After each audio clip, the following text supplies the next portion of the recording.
truth, justice, and the Big Sills way. How you doing? Big Sills! All good, my friends. All good. Looking forward to this. I got to tell you, man, has to be one of the best divisional round weekends I've seen in football in a long time. That was a sensational weekend. Oh, and by the way, this message goes to your general manager, Howie Roseman.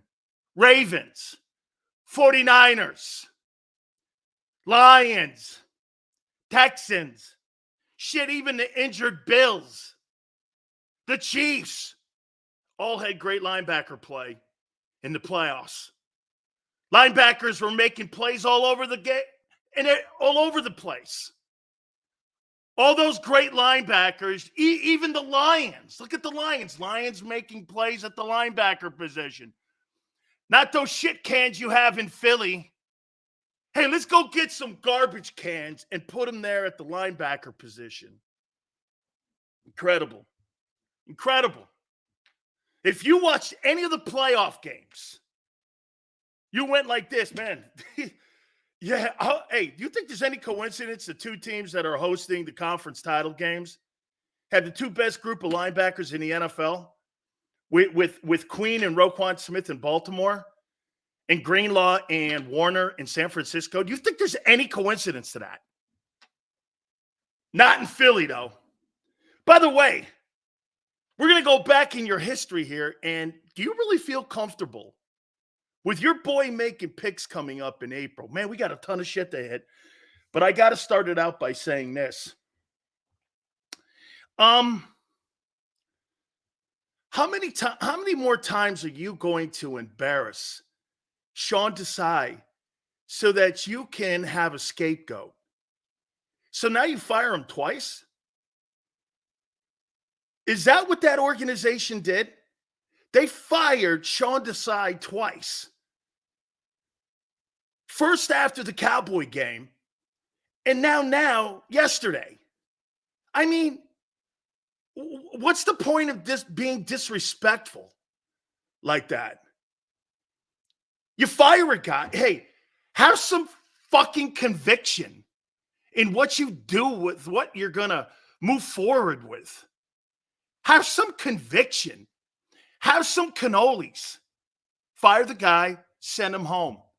The same way they did Ken Dorsey up in Buffalo and gave the job to Joe Brady. Okay? Look at this. Ruiz goes like this. So what, he was a shit coach. Well, who fucking hired him? Who hired him? You know, Xander's producing the show today, and I know he remembers me saying this. So you hired two coordinators that have no experience coming off a Super Bowl. Why? Who was the incompetent buffoon that did that? Nick? And then Nick is going to keep his gate. We're going to hit on that here in a minute. And by the way, there's a way of doing business and being respectful. Okay, Sean, let's get this. Let's clear this up. Sean Desai was 10-2 when they fired him. He had beaten the Dolphins, the Chiefs, who, by the way, are at the AFC title game again for the 6th straight year. Desai beat them. Beat the Rams, playoff team. Beat the Bucks, playoff team. And then when you named Patricia as your DC, your team got worse. You became the worst defense in the NFL. So then you fire him twice? Come on, man. Then you're going to keep that dude, Nick Sirianni, as your coach. I'll tell you something, man. Got to get them key fobs, don't you guys? Got to keep that key fob, baby. You know, maybe it's in the best interest we bring back Pinocchio Sirianni. And maybe, you know, things will be better next year. Don't you get it? When they took his play calling duties away in 21, it's just a matter of time before the sundial in the sand runs out of the sundial. He's a casualty waiting to happen. because he has not one redeeming job left. He's not a very good play caller. He's not a very good play caller. And you left it in the hands of him after Steichen left. By the way, Nick Sirianni didn't recommend Shane Steichen. Frank Reich did. He said that on this program.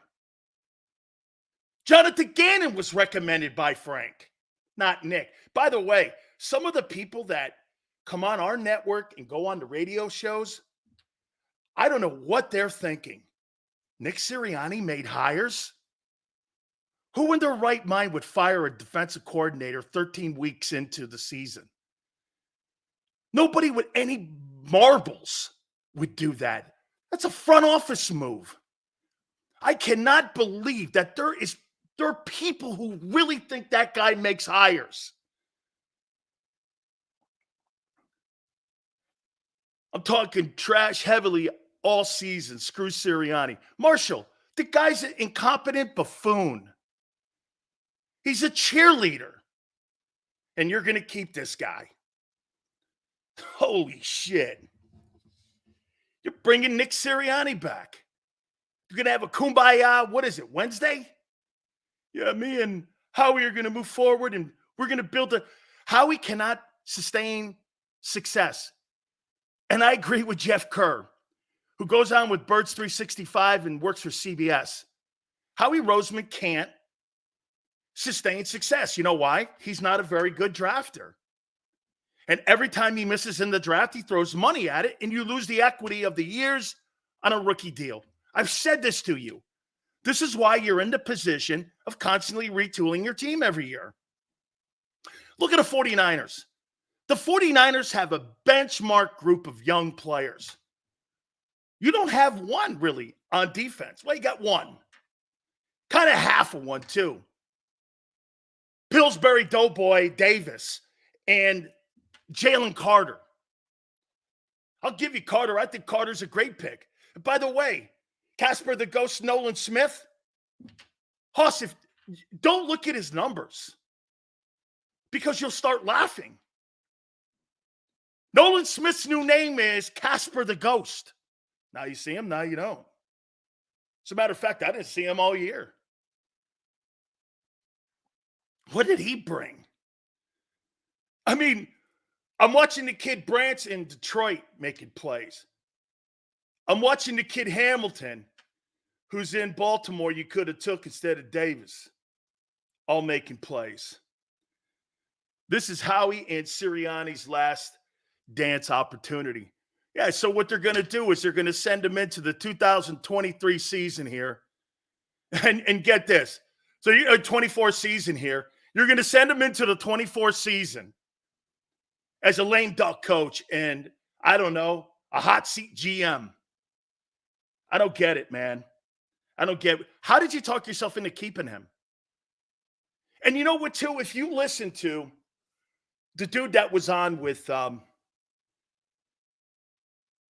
Sports Take, who writes for the Inquirer, if you listen to him, well, Sirianni's going to be making hires for coordinators, and these were his hires. So let's just take that. What's his name? McClain? Is that his name? Let me ask you this. So that guy said that he made those hires. So he's a shitty play caller, and he's a shitty hire of coordinators. And he kept his gig? How? How do you keep your gig? By hiring poor coordinators and being a bad play caller. How do you keep your job? Well, he's got a great win percentage. I don't give a shit about win percentage. I care about winning championships. It's why you've underachieved. Because you guys go around parading around your bronze medals. Look, we won the NFC title. Great. Congratulations. You dated the second best chick in the room. Not me. I'd date the prom queen. Not her friend. Why are you keeping this guy? Give me one reason to keep Nick Sirianni as your head coach. Let's see. Well, because the owner and the GM hired him. And you know why you kept him? Here's my take why you kept him. He was just doing what you told him. He's just doing what you told him. You told him to fire Desai. Okay? You fired him. You told him to hire Brian Johnson. Okay? I did what you told me. You know why you couldn't pick blitzes up? Because the analytics people kept telling you, do it this way, do it this way. I just did what you wanted me to do. Any coach with any kind of brain cells addresses weaknesses on a week-to-week basis and have in-game adjustments. I watched this whole mess go on and listened to everyone talking over the weekend. And more you kept hearing people saying, Sirianni's going to survive. By the way, I don't believe that they're going to address it until someone asks the question on Wednesday. He was never not going to be fired. I guarantee you, they're not going to address it. They're not going to position it that way. You see what they're going to start doing? They're going to start doing their little theatrical plays coming up and telling you how great Nick is, his win percentage over the next couple of days, so that you'll feel better about yourself by Wednesday. Okay?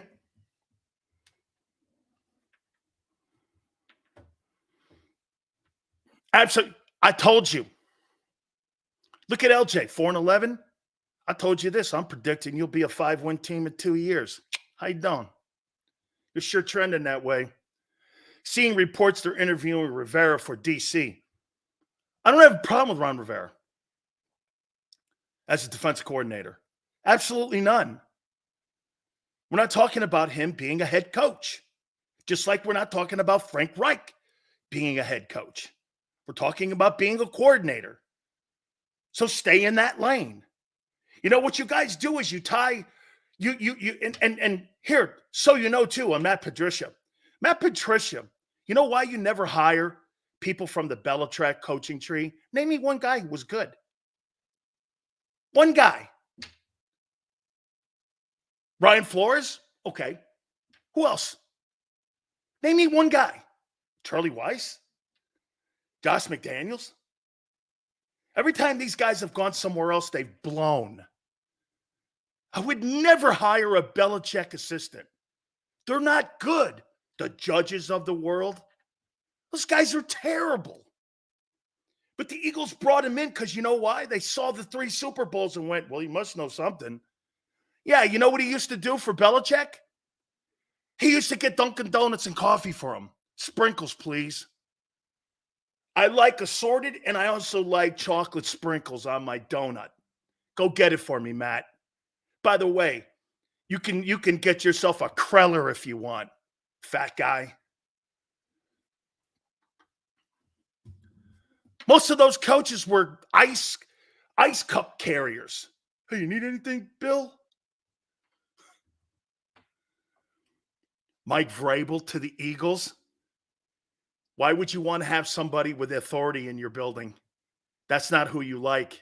Don't forget, you like people that have the Howie Roseman knee pads. You got to walk around. You don't walk straight up at the NovaCare Center. You walk on your knees.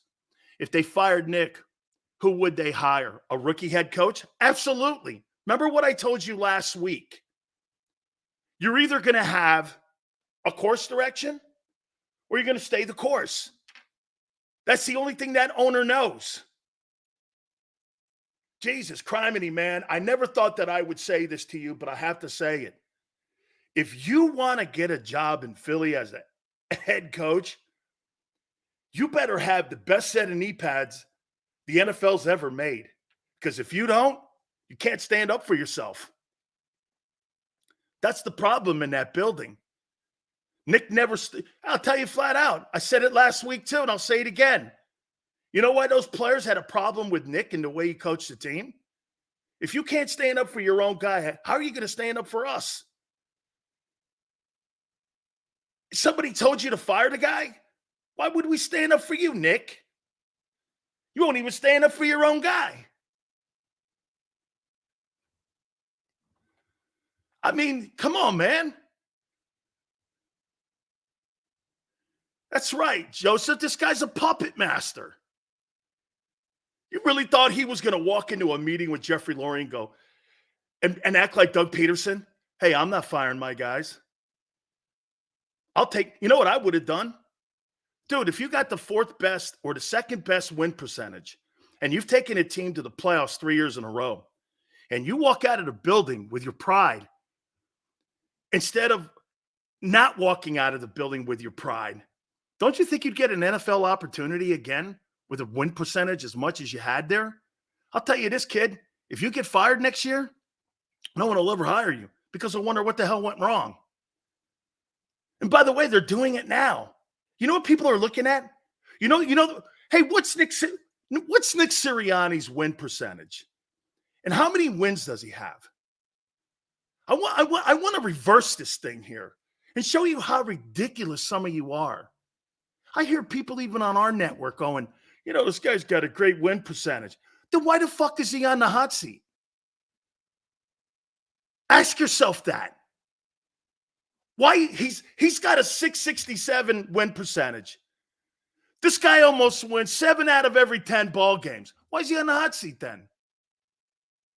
Why would a guy who wins almost 7 out of every 10 games be on the hot seat? Why? Because they're questioning his competency. How in the world can a guy with a 6'6", you know what John Madden's win percentage is? It's 741. Okay? It's the best in pro football history. Best. This guy's like 5th. And he's on the hot seat, questioning whether he should keep his gig. Ask yourself why. Nobody with a win percentage like that should ever have his job questioned. 3 straight playoffs, but they are. Why? Because the dude's a cheerleader. They bring Sirianni back, and somehow they talk themselves into it. Okay, so you're going to bring his ass back. I can't wait to see the type of coordinators you're going to bring in. Why don't you do the right thing this time and hire some coordinators that know what the hell they're doing? Coordinators that have won. Coordinators that have some authority. This is a joke. This is a joke. Your coach was a joke last year. You just didn't know it yet. You know what's funny, too? I know Xander and everybody and all you guys. Remember when I was killing the team when they were 10-0? 10-1? Remember all that? Still, how can you be killing a team? Yeah, because you know what? That record's not who they are. I said it since New England. I never wavered off that. By the way, let me say something else about your boy Hurts. Tell you what, man. This guy now, all of a sudden, he's like an aristocrat. Jalen Hurts is like royalty now. Give a guy $50 million. He acts like he's like royalty now. I'm over here. You're over there. Hey, man, it's me and them. I think there's something to that in that locker room. Remember what Phil Simms said on our show? Remember what Boomer Esiason said, most notably? You got to learn how to play with that contract, kid. I don't think he did a very good job of it. Yeah, hey, man. This guy's royalty now. King Hurts. Dude, the way you played this year, you were a step up from Tyrod Taylor. Drew Lock beat you. Tommy DeVito and Tyrod Taylor. Kyler Murray ran circles around you. I mean, Drew Lock beat you. Zach Wilson beat you. Some of the shittiest quarter. By the way, Zach Wilson will not be a Jet. He beat you. Tommy DeVito will be working at that pizza place in New York or New Jersey, wherever the hell it is. Flipping pies. He beat you. Drew Lock? I don't know. Career backup. The guy's the new Chase Daniels. And Kyler Murray looked great.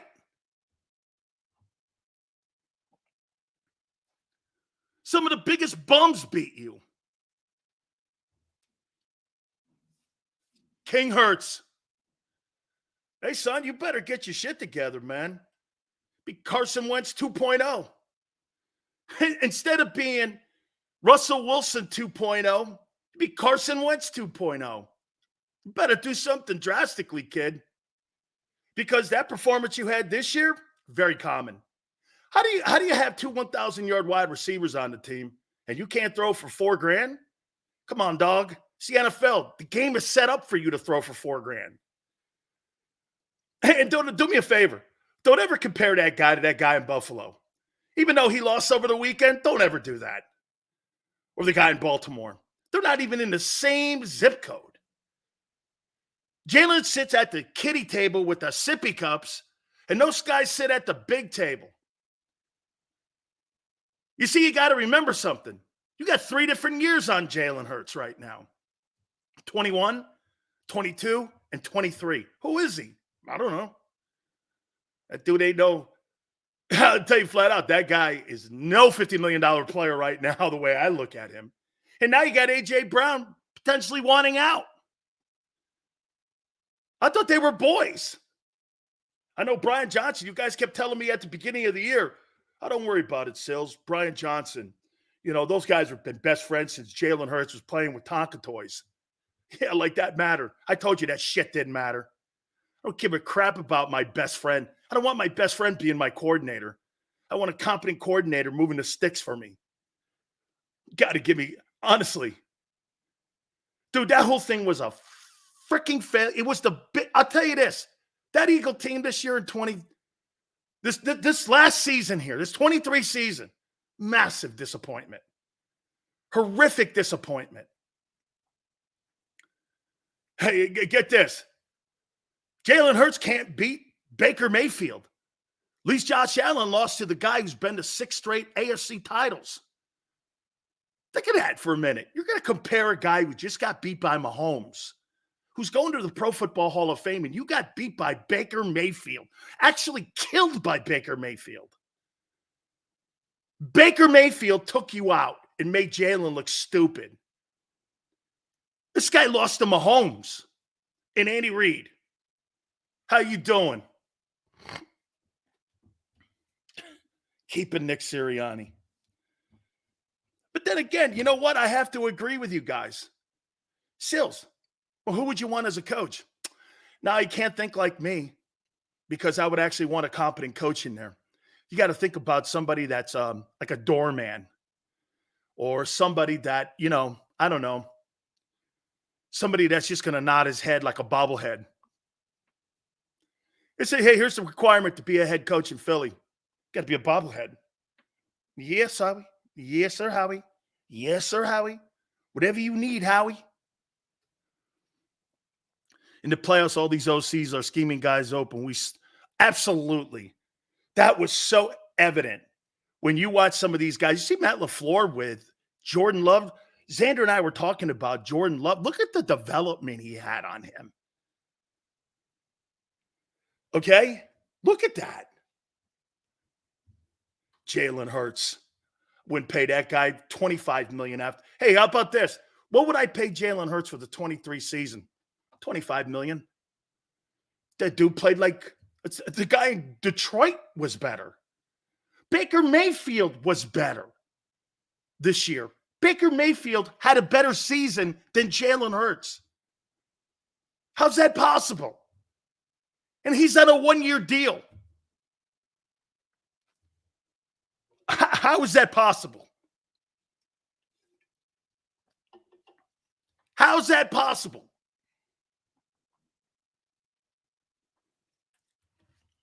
Look at, I'm awake, or you?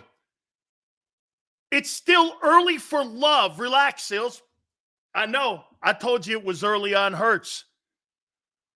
The 1-year wonder, you gave him $50 million. You don't think that that's still early? Well, let me ask you this. Say Jalen didn't sign that deal last year. Would you assign him to a $50 million deal? Would you give him $50 million a year now? Coming off that season, even with the 22 year. Sills keep cooking these homers. They make us real Eagle fans sick. Hey, that's okay. LJ is needed on this program because you know why? He could sit there and defend that shit as it goes down the toilet. Like the last year did. Like his boy Sirianni did. Like his boy Nagobi Dean did. Like his two coordinators. All that shit I pointed out at the beginning of the year. And by the way, why was Rashad Penny on the team again? I keep forgetting. You guys keep coming up with some stupid-ass excuse. Why was that guy even on the team? Taking up a roster spot. He had a roster spot all year. Why? What do you have, 30 carries? Yeah, good call, guys. Had a hell of a running back room, didn't you? By the way, DeAndre Swift, I have no problem with that deal. No problem with that deal. He was great. I was so jealous watching those offenses this weekend. Twitter might ban me. I'm not shutting up. You should have shut up. Your offense was one-on-one basketball. Nobody got open. Hurts is the reason they went 10-1. Hurts is the reason they were 5-6 and losses at the end of the year, too. He stunk. And by the way, that playoff game, Mr. Business Decisions decided to make quite a few business decisions in that game. Guess he didn't want to get his wallet hurt. I mean, his knee hurt.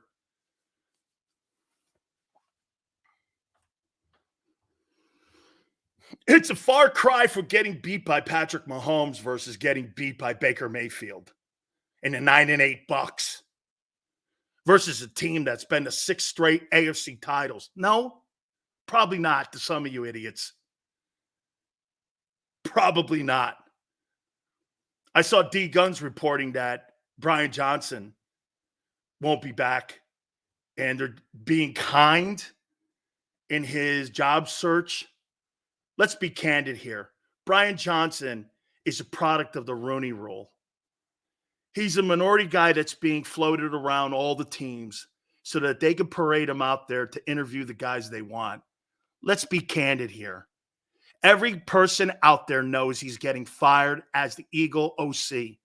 Why in the world would an owner hire him when he's going to be terminated by Wednesday? Why won't people say that? They're being respectful? I think it's actually being disrespectful. It's window dressing. Why can't you be honest and say shit like that? But by the way, I don't blame him either. He should do it. Nothing on Brian, but he's a product of a shitty system. Okay? Raheem Morris is going to get a job potentially. This guy won a Super Bowl 2 years ago as the defensive coordinator of the Rams and was a former head coach too early, and he's my friend, and I love Raheem, the DC of the Rams. He's ready. Brian Johnson? You got to be kidding me. Brian Johnson, a head coach in the NFL. And everyone knows the Eagles are firing him by Wednesday. And he really hasn't been interviewing. He's been Zooming it, most of them. Come on, man. Don't get snowed by an affirmative action thing called the Rooney Rule. It's window dressing for the league so that they can make themselves look, I don't know, halfway decent. Okay?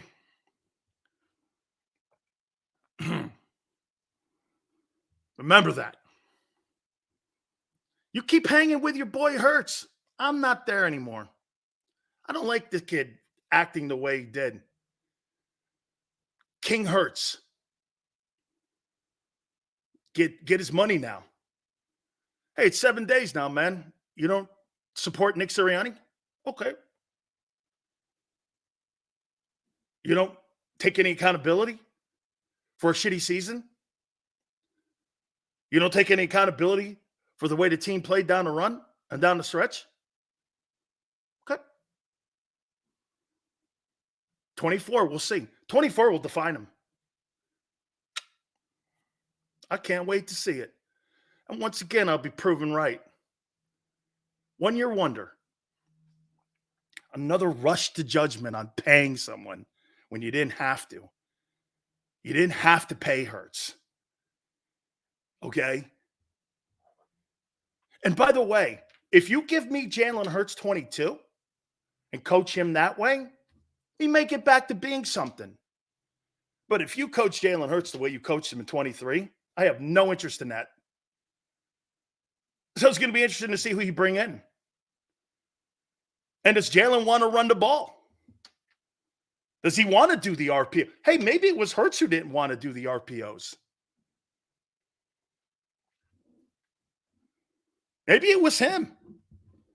You ever think of that? I don't want to do the RPOs anymore. What about him? You know, we always assumed it was the front office and the coaches. Maybe it was Hurts that said that. I don't want to do RPOs. Okay.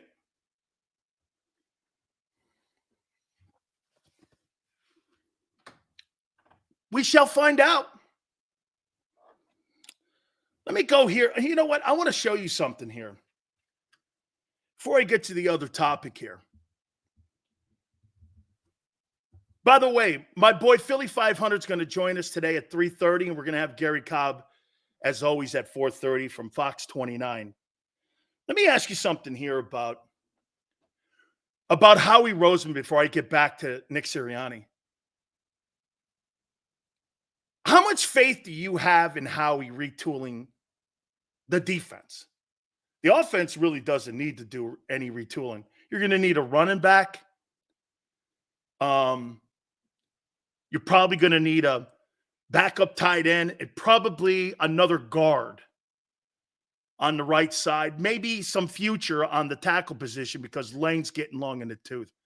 The more I think about Xander, can you put that super chat up for me, please, that $9.99 one? The more I think about how the last 6 weeks of the season unfolded, the more disappointed I am in Hurts' leadership. A.J. Brown blows up. Blows up seems more justified.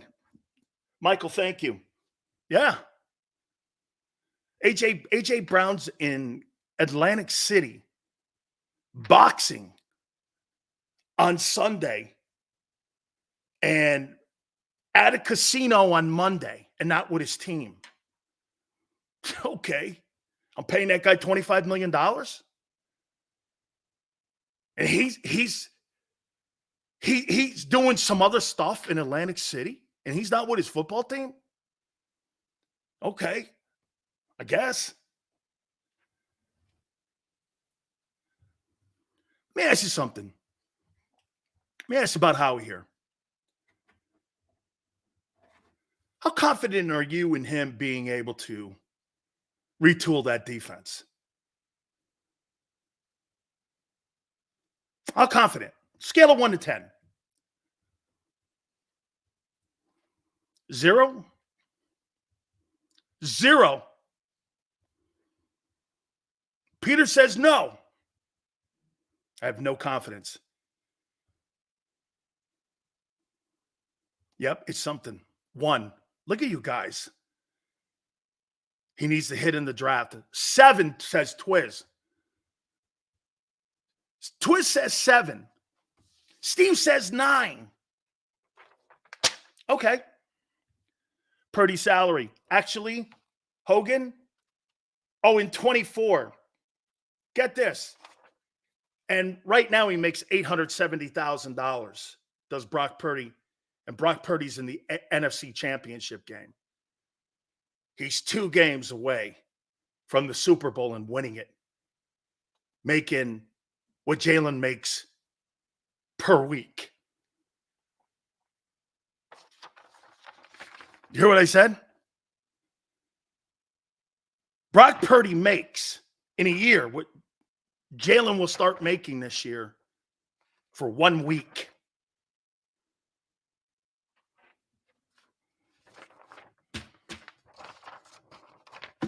You talk about San Francisco being in the catbird seat. Remember you guys laughed at me last year when I said I'd rather have the Brock Purdy situation than the Jalen Hurts situation.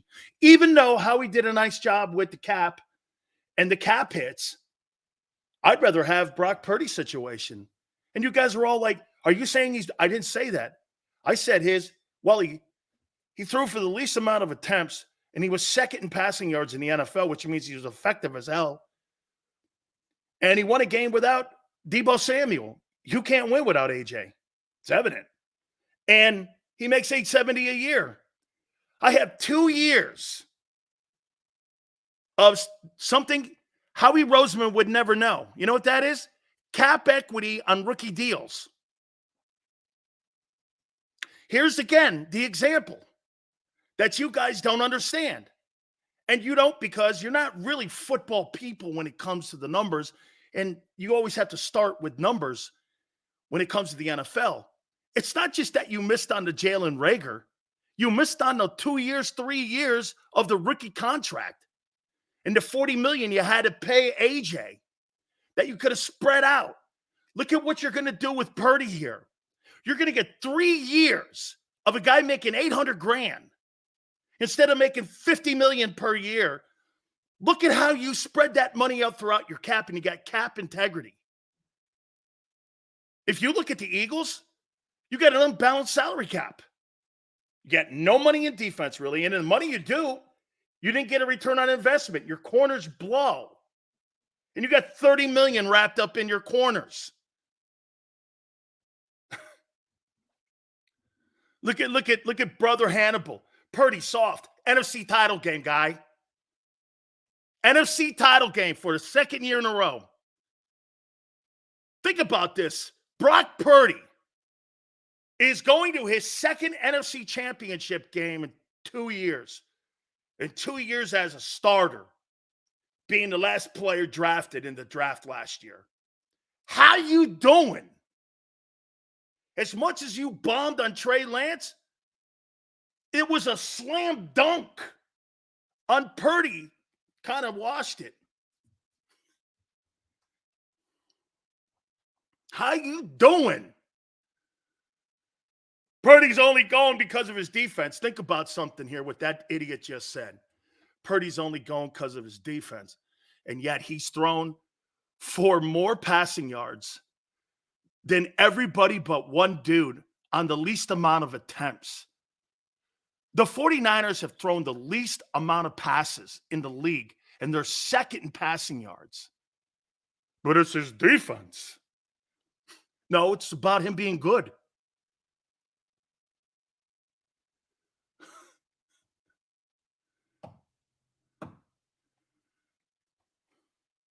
So let's get to your boy here.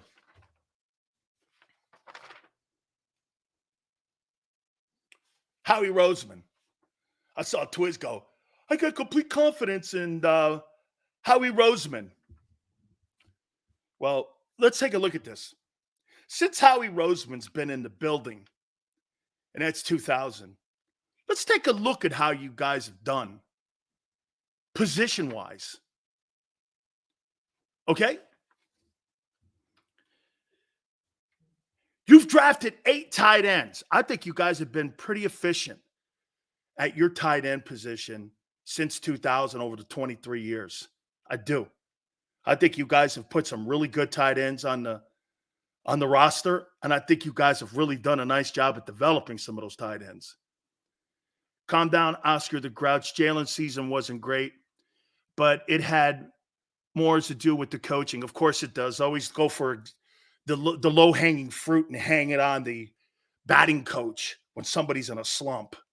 Of course, their kid. It's called accountability, guy. Try it. Guy throws a pick.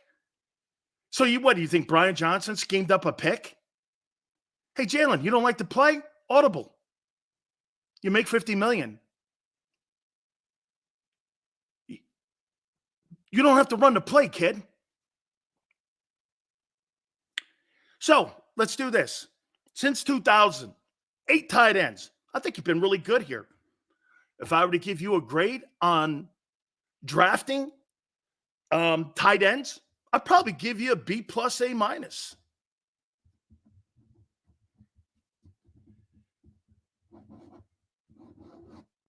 Howie's been in the building for all that time.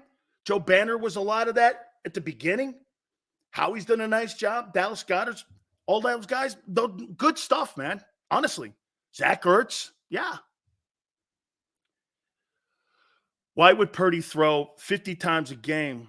Christian McCaffrey and Gunn, not, yeah, okay, sure. What? You've drafted 10 quarterbacks since 2000. Wentz helped you get to a Super Bowl and win. Okay? It's a very controversial era, the Wentz era. But you got a Super Bowl out of the Wentz era. Jalen, still riding it, really. You got an appearance in the Super Bowl. Okay? 10 quarterbacks in 23 years.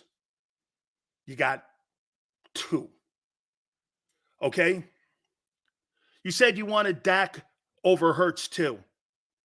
This year, for sure, he was 10 times better than anything. Number 7, defensive tackles. You've drafted 15. I think you've been great here. And your quarterback, C. C+. Be fair. This is Howie in the building.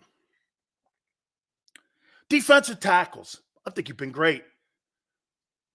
Finding a guy like Tank, also a UDFA.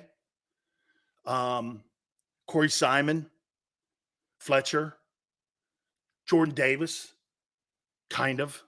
Jalen Carter for sure. I think you guys have done a nice job there. Very nice job. I think you probably I'll give you an A there. I think you've done a nice job on your DTs. Now we start moving up a little bit in the draft room here for your boy Howie Roseman. Running backs. In the last 23 years, you drafted 17. Let's see.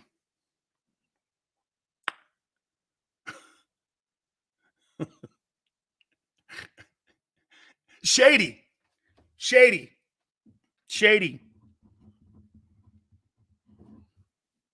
Who else in the last 23 years? In the last 23 years, outside of Shady, who? Miles Sanders? There's another one-year wonder. Nice job in Carolina. Was Westbrook drafted in 2000?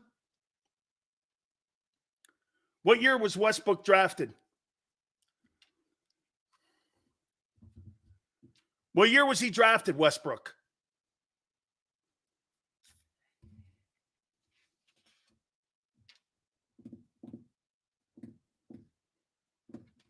What year? Look at Flexen.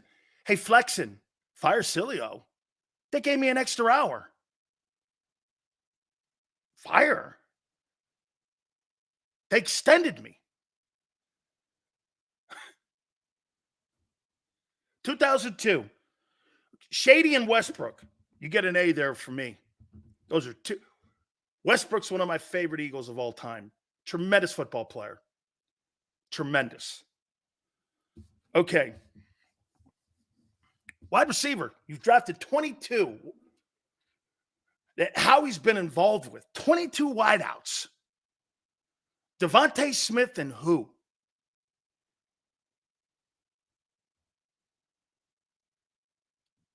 Devontae Smith and who? Deshaun Jackson. Okay? Deshaun Jackson.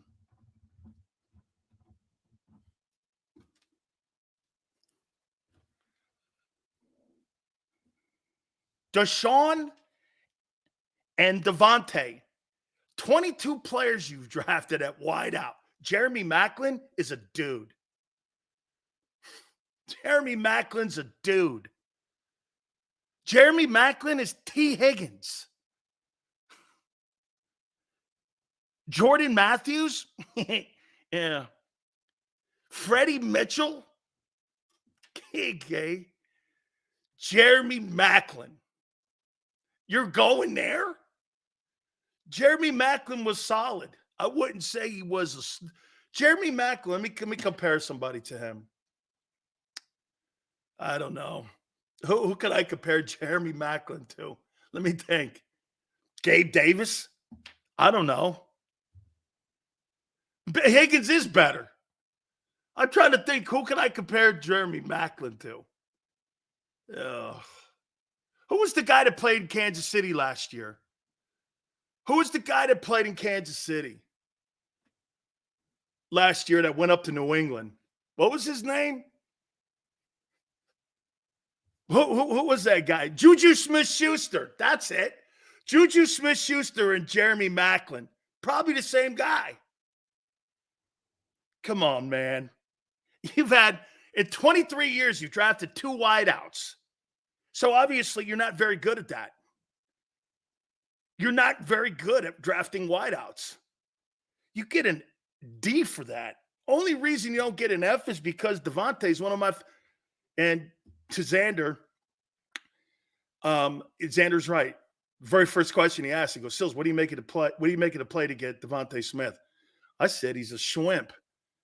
Turns out to be he's my favorite Eagle. He's a professional. He shows up every day. He is a true pro, and he'll go down as the greatest wide receiver in Eagle history. He is some ball player. 3,000 yards in 3 years. I mean, every single thing you want in a wide receiver, you got in that kid, and he never bitches. Absolutely amazing. And I was wrong. And he is a star. Okay? A star. But 2 wideouts, 23 years. Yeah, you got that covered. Oh, here's my favorite one, though. So let me see. I don't know, D. You've drafted 23 linebackers since 2000. You think Howie's going to draft a linebacker? Hey, go get me Trotter Jr. You mean Dean Jr.? Jeremiah Trotter Jr. Why? Because Trotter's old man played in Philly? Haven't you got tired of that, like, connection of friends and boys and guys who played here? Who gives a shit about that? Whether Jeremiah Trotter's kid played or the old man played in Philly. Is he good? Who cares about that? Trotter's son. Well, because Trotter, he can't be that far away. The apple can't fall that. The apple can't have fallen too far from the tree. Well, that wouldn't be a guy. I'd take those 2 Bama kids they got. That kid Dallas Turner down there is pretty good. And the other inside backer they got's pretty damn good. I like those 2 Bama backers. They're superior to Trotter. Okay? Yeah, the kid Wilson's great. You've drafted 23 linebackers. Name me one that has been under Howie Roseman's watch. 23 linebackers in 23 years you've drafted. Can you name me one? Name me one you drafted. Hey, I'll take one. This is your boy, Flex. You said you got like a 9. Name me one linebacker in 23 years with 23 picks that the Eagles have drafted.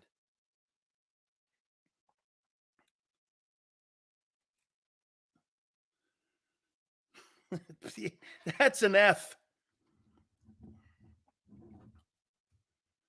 That's an F. If you're naming me 1 or 2 and you've drafted 23 guys, Jesus criminy. Man, that's some average. Hey, dude, did you see the linebacker play in the postseason?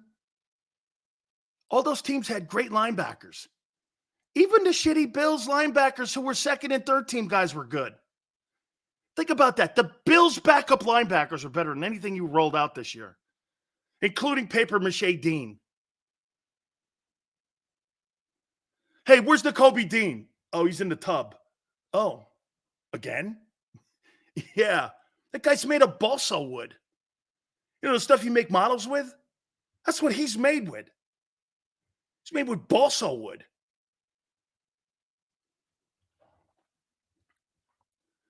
You've drafted 23 backers and not one of them is worth a shit.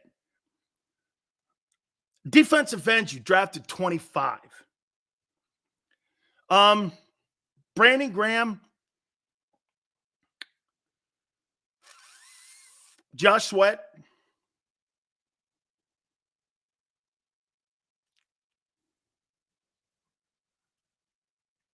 Who else?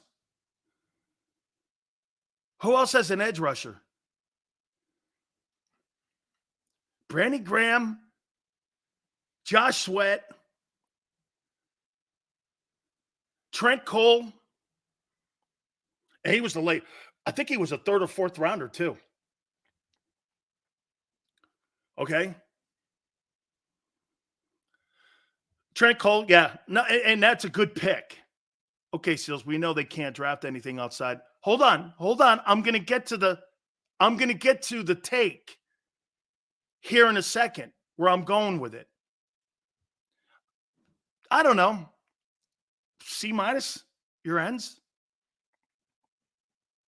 Think about the positions they can't draft. Watch this. O-line. I think they've been exceptional in the O-line. They've been exceptional. Two guys on your starting line. Get this. There's only one first-round draft choice starting in your offensive line. It's considered one of the best units in football. Think about that. Can Frank fix Jalen? Great question. Let me write that down. Fix Jalen. It's an easy fix, but they won't. And I'm not sure Jalen wants to be fixed. Okay? They're exceptional in the O-line. Think of that. You have one first-round draft choice starting in your O-line. It's considered one of the top 3 units in the league. I mean, Mulata was a 7th. Kelsey was like a 4th or 5th. Dickerson's a 2nd. You got guys over on the right side that are 2s. I think Juergens is a 2nd. And Steen's a 3rd. That's exceptional. That's exceptional. And they've done a nice job because, well, you get the best O-line coach in pro football in Jeff Stoutland. So you get a strong A here. Now, here's the beauty of it. Here's the beautiful one. So you can't draft linebackers. How many defensive backs do you think you've drafted since 2000? Random number. How many DBs, safeties, and corners have you drafted? I'm going to show you the problem here. The reason you can't have sustained success.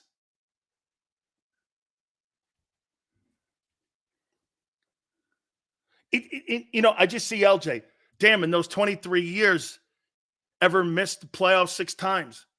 Yeah, well, quite frankly, the reason that you don't go any further and do any more, and the reason that you don't have more than one Super Bowl is because you're not built to win championships. And you're not built to sustain it. Every other year is a rebuild. That's been your MO. You have drafted 40 defensive backs. You've drafted 28 corners. Name me a corner in 23 years that was a Pro Bowler.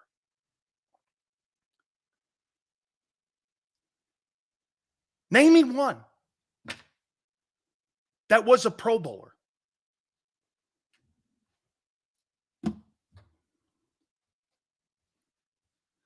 So you can't draft DBs and you can't draft linebackers. Once again, this is why you can't sustain success. Why? Because you don't utilize the rookie contracts, because you miss consistently, and especially on the defensive side of the ball. You miss massively on the defensive side of the ball, and it's a reason why you're retooling the team every 2 years. And you're doing it with free agency and money. It's a Band-Aid. And that's why, by the way, you're going to be horrible on defense next year. Who are you bringing in? Where are you spending the money? Where are you getting it from? March 17th, Hurts' contract kicks in. Now, again, the low cap hits, But you're spending money. Like I told you, the cap goes up only 18%. And the amount of fixes that you have to do on defense, you're going to have to spend $120 million to fix everything on that side of the ball. Your two corners should not be brought back. You may have to have dead cap money too on those two guys. Get this. I'd rather have the dead cap money than have them on my roster. I need the roster spots. I'll make it up with rookies. I'll draft a corner in the first round and a corner again in the second round just to get them on a rookie contract and hope I hit. The only way you can survive having those horrifically done contracts by Howie Roseman at corner, they're catastrophic salary cap hits. You're going to have to eat the dead money. By the way, do you go to them and say this? Hey, can we restructure your deal? Why would they restructure it? Hey, Bradbury's deal restructured. He's making $15 million.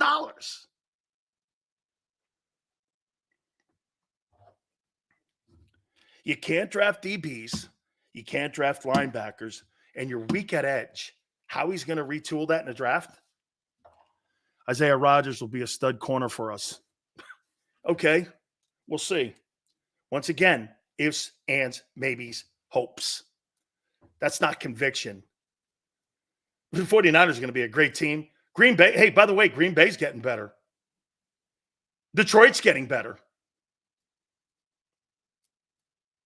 Those teams are getting better. Hey, the Bucs aren't as bad as we thought. Rams are going to get better because they got great coaching. You don't. Seals, who can fix this defense? Riverboat. He's not a bad selection. Mike Caldwell, wink. Sean McDermott, I think he's done in Buffalo. He's not done in Buffalo. They'll make coordinating changes except for Joe Brady. Let me ask you something here. Eagles cap $20 million in 2024. Cap space is $23 million in 25. So you got cap space of $20 million. Well, how are you paying for your rookies in the draft? You got to spend $18 million on your rookies. That eats up almost all that in April. How are you fixing that defense? I've told you this numerous times. You got two OTs that are making $15 million apiece, average. That's 30. You got a quarterback that's at 50. There's 80. You got a receiver you're paying 20. There's 100. You got $100 million lined up in 4 dudes on offense. $100 million.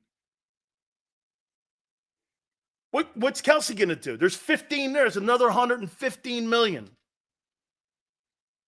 How are you rebuilding your defense?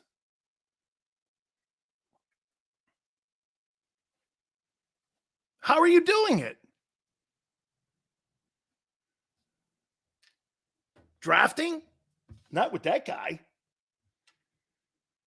Since 2000, they're not very good at drafting defensive football players.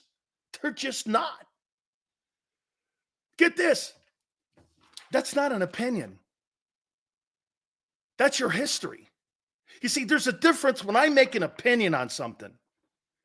Your history, you've drafted 40 DBs, almost 25 linebackers, and all of them blow. And those are critical positions that doomed the defense this year. How are you retooling that? That's not an opinion. It's actually facts. So, here's where you are. Someone says, Sills, how do you fix this? Easy. You're going to have to go again, and you're going to have to spend a lot of money in free agency, and you're going to have to hope, once again, you land on draft picks that you never have.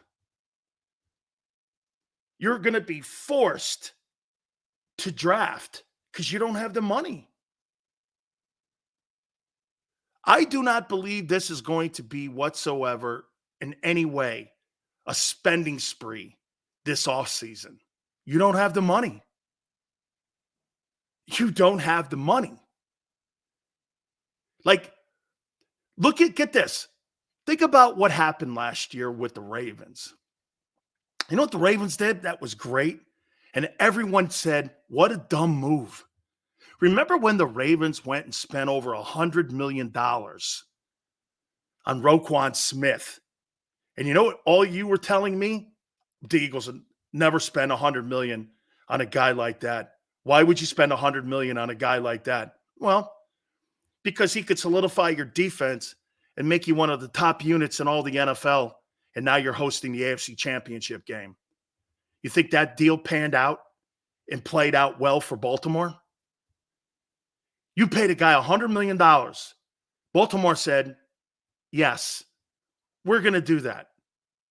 Instead of going into the draft, and he's 25 years old. Roquan Smith, they gave him the money. He's 25, and now he'll anchor that middle of that position for the Ravens for the next decade. And here's another difference between the 49ers and the Eagles. Fred Warner's a third rounder. Nakobe Dean's a third rounder. One guy has an eye for talent. One guy don't.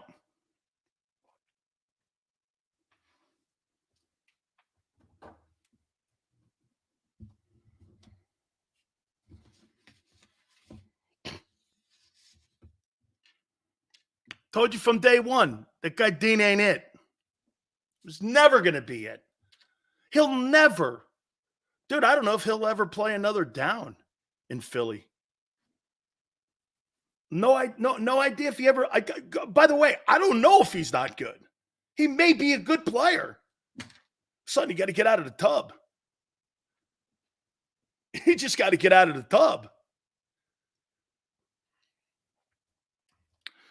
Detroit and what Brad Holmes has done and the stuff that Jared Goff is doing is utterly remarkable. All their draft choices are hitting. Get this. I got to give my boy Xander some more love here. He goes, Sills, I know you like Bijan. The kid Gibbs is great.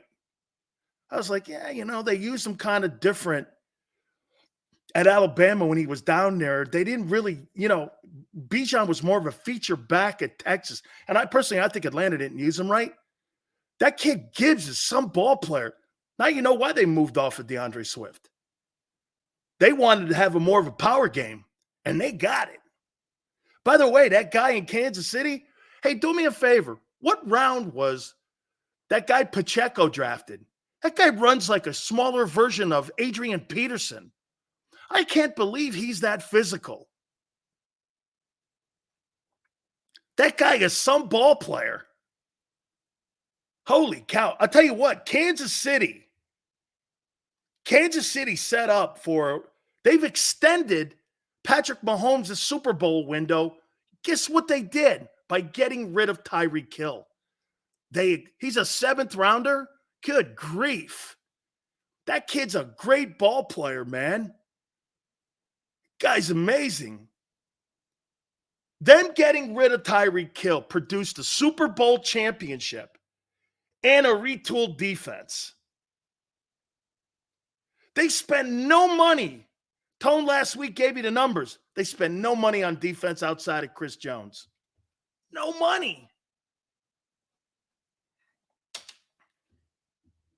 And anytime you guys have a problem in Philly, you go spend $15 million on an edge rusher, and you go spend $20 million on a wide receiver. And by the way, AJ's worth it, but he affects your roster. Anytime you spend that kind of money, it affects your roster. New England never traded for big-time wideouts. Randy Moss was traded for a sixth-round draft choice when he was with the Raiders. It was like a 6th rounder, or 4th rounder, 5th rounder. When they traded for him, they had him on $1 million deal. Moss didn't make any money in New England. Pacheco runs possessed, and Rice ain't no slouch. Dude, Brett Veach has done a hell of a job with that roster. AJ's a top 3 wide receiver. So you got a top 3 wide receiver, and you get blasted by the Bucs. Congratulations. $20 million for statistics. He's the Kirk Cousins of wideouts now. Great. When you're spending money, it has to be something that results in winning games. Get this. So you're right. AJ puts great numbers up. Look at what Zay Flowers gives Baltimore. 3 years of a rookie contract and production. You got to balance that. Look at what your corners are giving you now. Nothing. Except a bill that's due at the end of the month every year that you can't afford.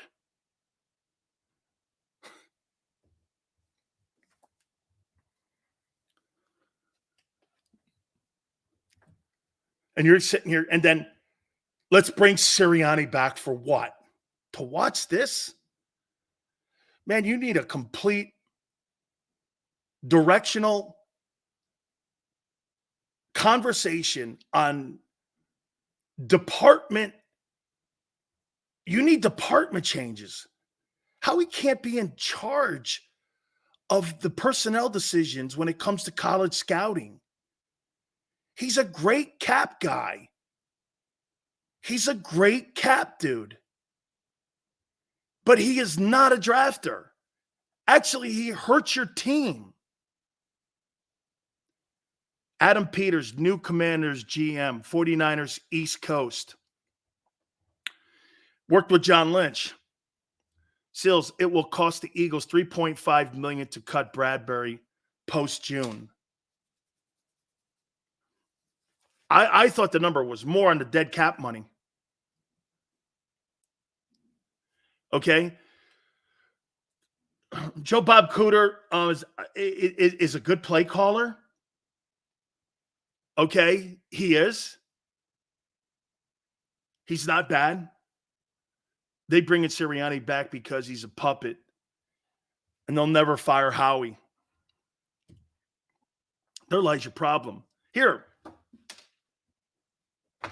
I wrote these coordinators down, and I added from a list of a week ago. Okay? I added this, and I added a couple names here. The person that I want to see as a defensive coordinator, and I said it last week early, and I'll say it again. And I text him. We had a great conversation. And now that Sean Desai is out, Leslie Frazier would be open to being interviewed for the DC job in Philly. Leslie Frazier, the last 3 years, him being a defensive coordinator in Buffalo, they had a top 5 defense.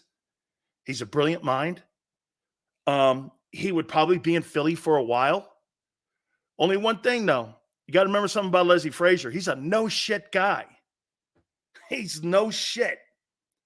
You're not going into his room telling him this or telling him that. He's got a way of doing business. And I like the way he does business. Swift is explosive. Dropped Gainwell already. 48, you're never going to be able to afford Swift. Swift is on a 1-year contract. He's going to make $7-8 million this coming off season. Someone will give him between $6.5 and $7.5 million. The Eagles aren't going to pay that. They're not putting that money up for DeAndre Swift. And by the way, DeAndre Swift needs some help. I think he needs like a LeGarrette Blount kind of guy back there. I love Leslie Frazier. He's my number one choice to be the D coordinator. Now, look, I heard Ron Rivera. You know, when Ron was in San Diego, he really did a great job. And get this, how many people would like Ron Rivera as your defensive coordinator?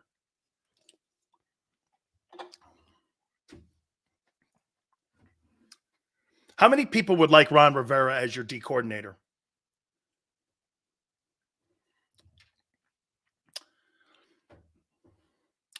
Well, he runs defenses like Buddy Ryan. He runs a Buddy Ryan defense. He runs the 46. You understand that. They just didn't have great production up there on that defensive side of the ball. I'll tell you what, though. They gave the Eagles fits every time they played them. They gave them fits every time they played them. Shit, they actually beat them in the last 2 years. Ron's got a pelt on his desk from the Eagles. He beat you. Ron's from Buddy Ryan, so you wouldn't want a guy that's from the cloth of Buddy Ryan. Okay. Buddy, he's a good coordinator. And see, what happens is some of you guys get blinded, okay, by the fact that he's not, and he actually took a team like Nick did to a Super Bowl when he was the head coach of Carolina. Ron specialties linebackers, obviously, because he played for Buddy also on that legendary 85 Bears team. He's a former legendary linebacker on that team. Played with Wilson, Wilbur Marshall, and those guys in 85. He was on that 85 Bears team as a player and a starter. And it became a coordinator because he worked under Buddy. Okay? Right. Tremendous. And by the way, he's got an NFC title ring like your buffoon coach does. Nick Sirianni. Honest to God, man. That guy's the biggest cheerleader I've ever seen. What a cheerleader. Hey, don't worry about it. And you hear people on my network, and you hear people on the radio, and you see people in the print going like this. Well, Nick made these hires. So he made the hires and you're keeping them. And you actually had shitty coaching all year and in-game situation. There wasn't one redeeming quality about the coaching staff last year, and you're keeping the guy. 667. 10-1. 667. 10-1. Same bullshit. Same bullshit. Get this. Hey, you know Nick's got a better win percentage than Dick Vermeil. And some of you buffoons in here would actually think that Nick Sirianni's a better coach than Vermeil. Really? So if you had to have a coach build your football team and motivate your team to win and get to a Super Bowl, you would take Sirianni over Dick Vermeil. Hey, that's all you need to know about some people. I mean, Sirianni's got a better win percentage than Bill Parcells. Is he better than Bill Parcells? He's got a better win percentage than Tom Coughlin, who has 2 Super Bowls. Is he better than Tom? He's got a better win percentage than Mike Holmgren. Is he better than Mike Holmgren? He's got a better win percentage than Mike Shanahan. Is he a better coach than Mike Shanahan? He's got 2 Super Bowls too. That's a great question, Chris. What does Sirianni do? Well, cheer. Holler at fans. Is that thing they did to Kelsey, that stupid thing? Holy cow. That guy is whipped.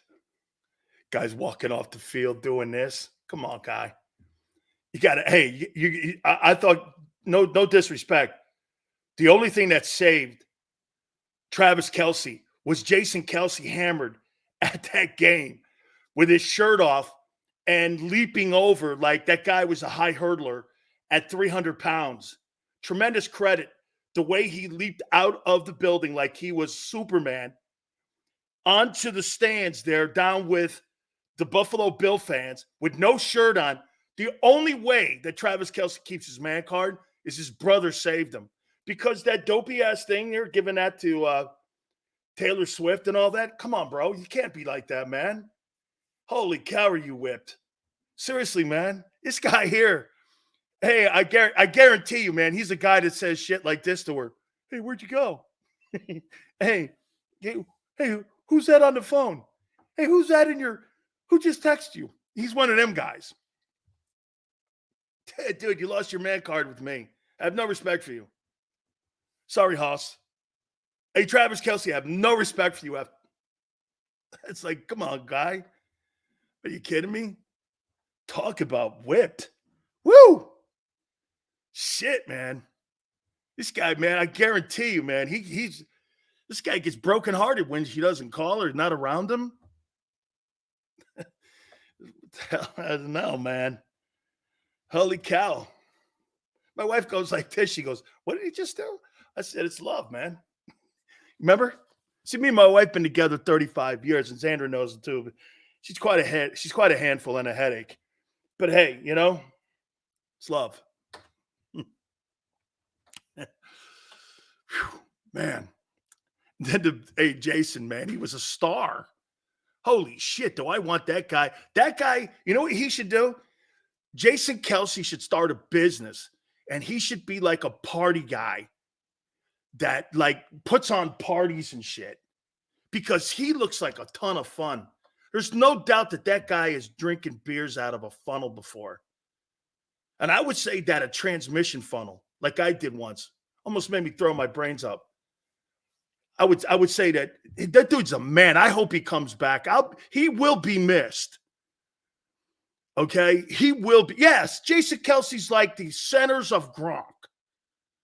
Can you imagine him and Gronk at a party? Whew. Better hide the women and children, man. Jason Kelce and Gronk at a party? Oh, shit. That would be a blast. Are you kidding me? I'd film the whole thing.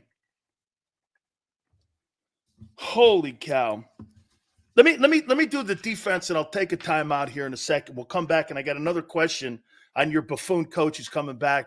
And there's going to be a little powwow press conference on Wednesday.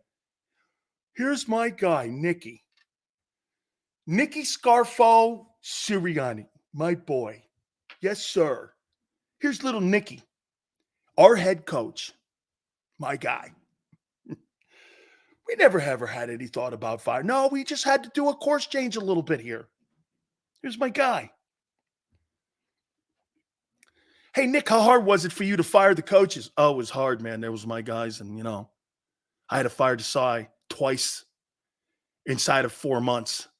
Not even 4 months, 3 months. I had to kick his ass twice out the door. Yeah, it was pretty tough. Well, how much coaching did you have? None. I want to make $8 million, man. I'm getting paid $6 to $8 million by the Eagles. Hey, shit, I don't want that gravy train stopping. Who do you want fired? No problem. I'll fire Big Dom if you want. I don't care what you do. I'll fall on the sword for you any way you want. How hard was it for you? What, you think it'll be any? Hey, here's the debates too. You think Nick will give any pushback? Shit. Pushback for what? He's got no equity.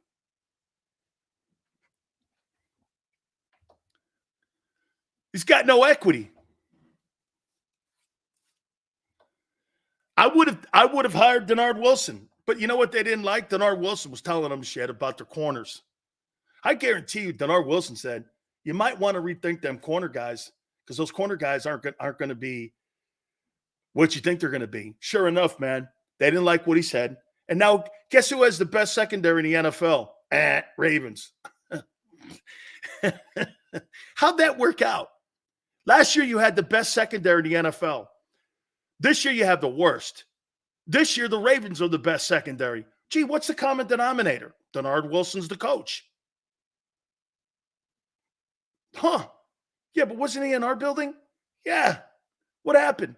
We went in a different direction. We hired a nobody. And then we hired a babysitter. And Mr. Pencil. The bomb maker. Matthew Patricia. Wink Martindale. I have a problem with that since you're looking at guys like Rivera. Martindale would be great. But here's a problem, too. Here's a guy that walked into the head coach's office, Brian Dable, and told him to go fuck himself because he fired 2 of his assistants. Okay? You're not firing any of Wink Martindale's assistant coaches without Wink doing it himself. That's how he lost his job in New York. Because he was defending his guys, unlike your boy, Pinocchio Sirianni. He wasn't defending anybody. Okay. Hey, we got to fire Desai. Okay. Hey, we got to run this offense. Okay. Is that coaching? I love this guy, Jesse Minter, worked for both Harbaughs. I brought this guy back up last week. I think he's a great mind. I think it's going to be interesting to see what he does because at the end of the day, if Harbaugh goes to Los Angeles and takes the Charger job, would the Michigan Wolverines give the head coaching job to him, Jesse Minter, to keep the train going the Harbaugh way? That could be something to think about, and that's an $8 million a year job. So he's in the catbird seat. Jesse Minter is either going to be the head football coach taking over for Jim Harbaugh at Michigan, or he's going to be the defensive coordinator in Michigan, or the DC in Los Angeles with the Chargers. So he looks pretty good right now.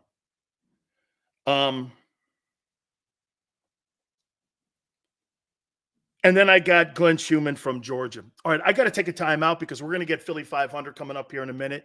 Do not forget our great friends at Hooters. The 2024 calendars are out. There's $100 in coupons inside. 9 of the girls from the Northeast region are located inside of the calendars. And this weekend is conference championship games. $2 off every pitcher in game. $1 goes to local charities. That's northeasthooters.com. northeasthooters.com. Don't forget also Military Mondays, 20% off all day for our great men and women who serve this great country. That's northeasthooters.com, northeasthooters.com. And do me a favor, when you roll in, tell them Big Sil sent you.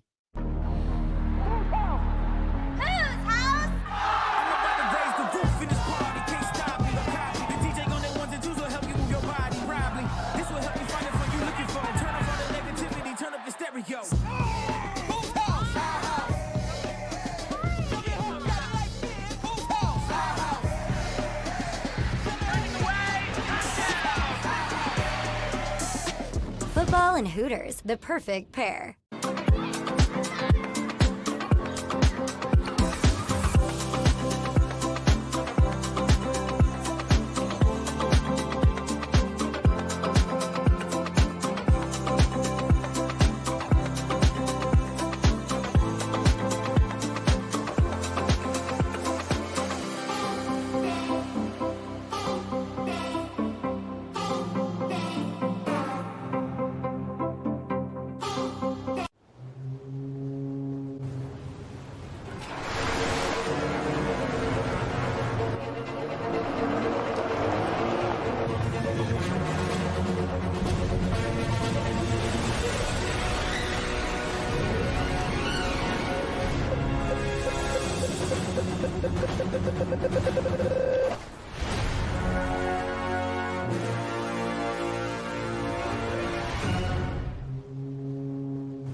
Any professional sports coach will tell you there's no substitution for preparation. At Malamut & Associates, that is a tenet by which we live.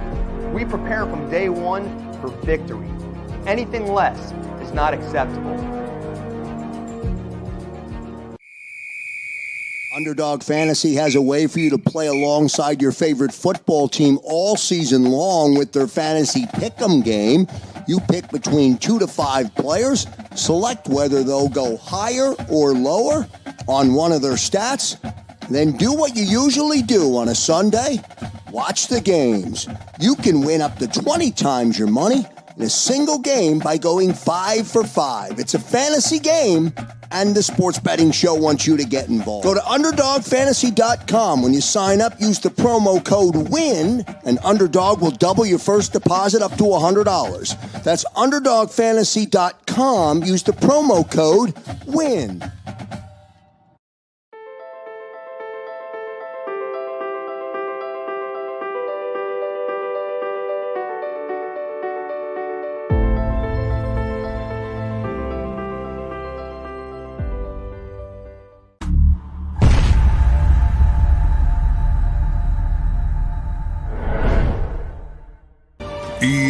EAGLEX, Eagles.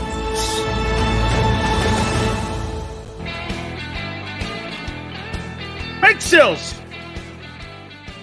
Philly 500, going to join us in a couple minutes. Are you more concerned with the way that Nick Sirianni handled the development of Jalen Hurts this year or the way he handled the team? What was the bigger problem for you?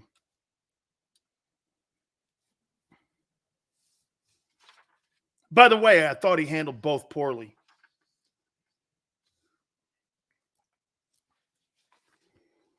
Kevin, I'm not looking for fence straddling. I'm looking for an answer. The team?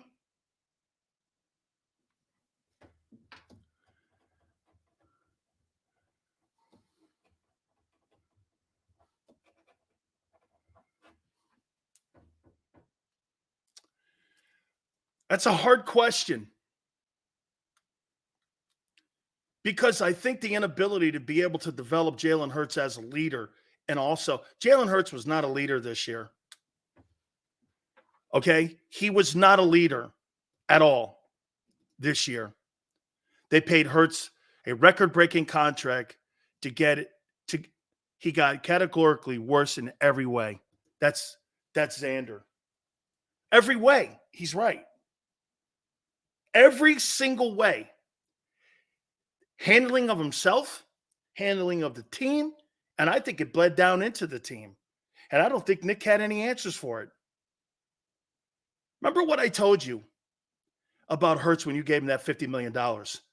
Hey, man, that guy gets no hall passes. Josh Allen is getting murdered in Buffalo right now for not winning against Mahomes. You can't fucking beat Baker Mayfield. When you make that kind of money, when you get $50 million, whether you're Joe Burrow, Josh Allen, Jalen Hurts, or anybody, you're going to get drugged like people are looking for a dead body in a lake when you don't win. That comes with the victor, come the spoils too, dude. Hey, it ain't all about kissing cheerleaders and cashing paychecks.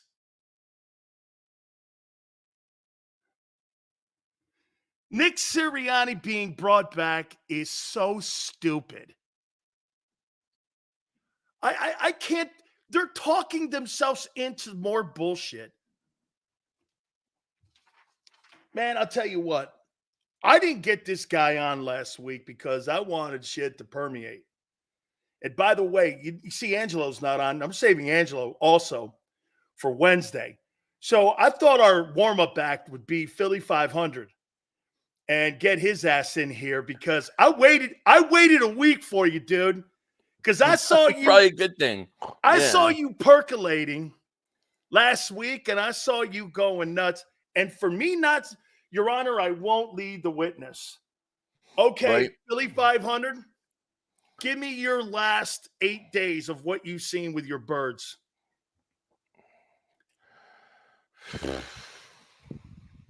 One of the most pathetic collapses I've ever seen. To go into that playoff game and play the way they did. I mean, they get beat the way that they did after everything that had happened.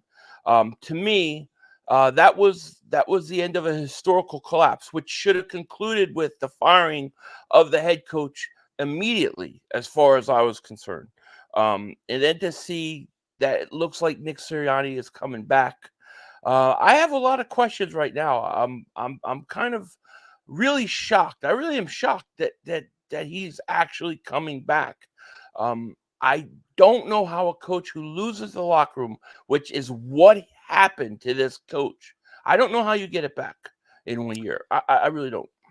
Were you more disappointed with the handling of Hurts or the team? I just asked that question. Let me ask you that. The team, because listen, you could lose, right? You lose one guy here, one guy there, but he lost the whole team, even the defensive side of the ball. I mean, those guys. Did you watch the Tampa Bay game? I mean, what do they always say about tackling? I've never seen a team that could not tackle. No, these guys all checked out. So you have to put that on the coach because it's everybody that checked out, not just one guy, not just two guys. It was everybody. How about this too, Philly?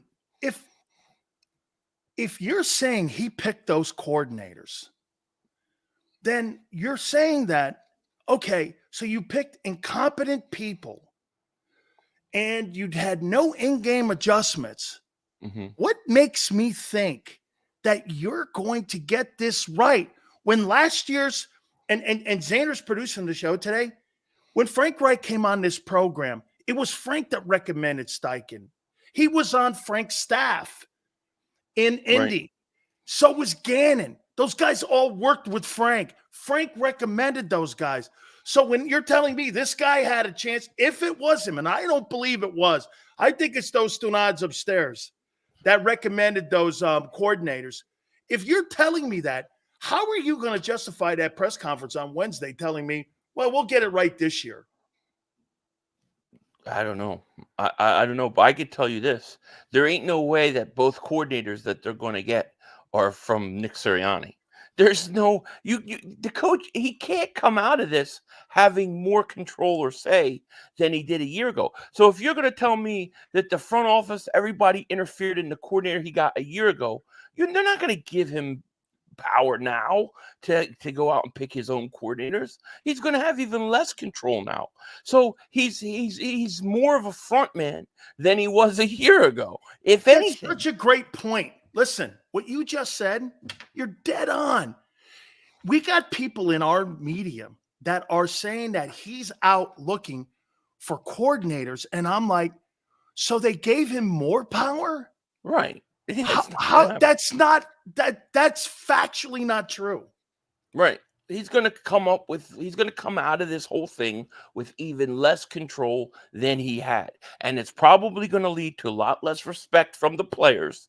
It's interesting that one of the coaches that they brought up today getting an interview was Ron Rivera, right? I like him. I think it's a great choice. Me too.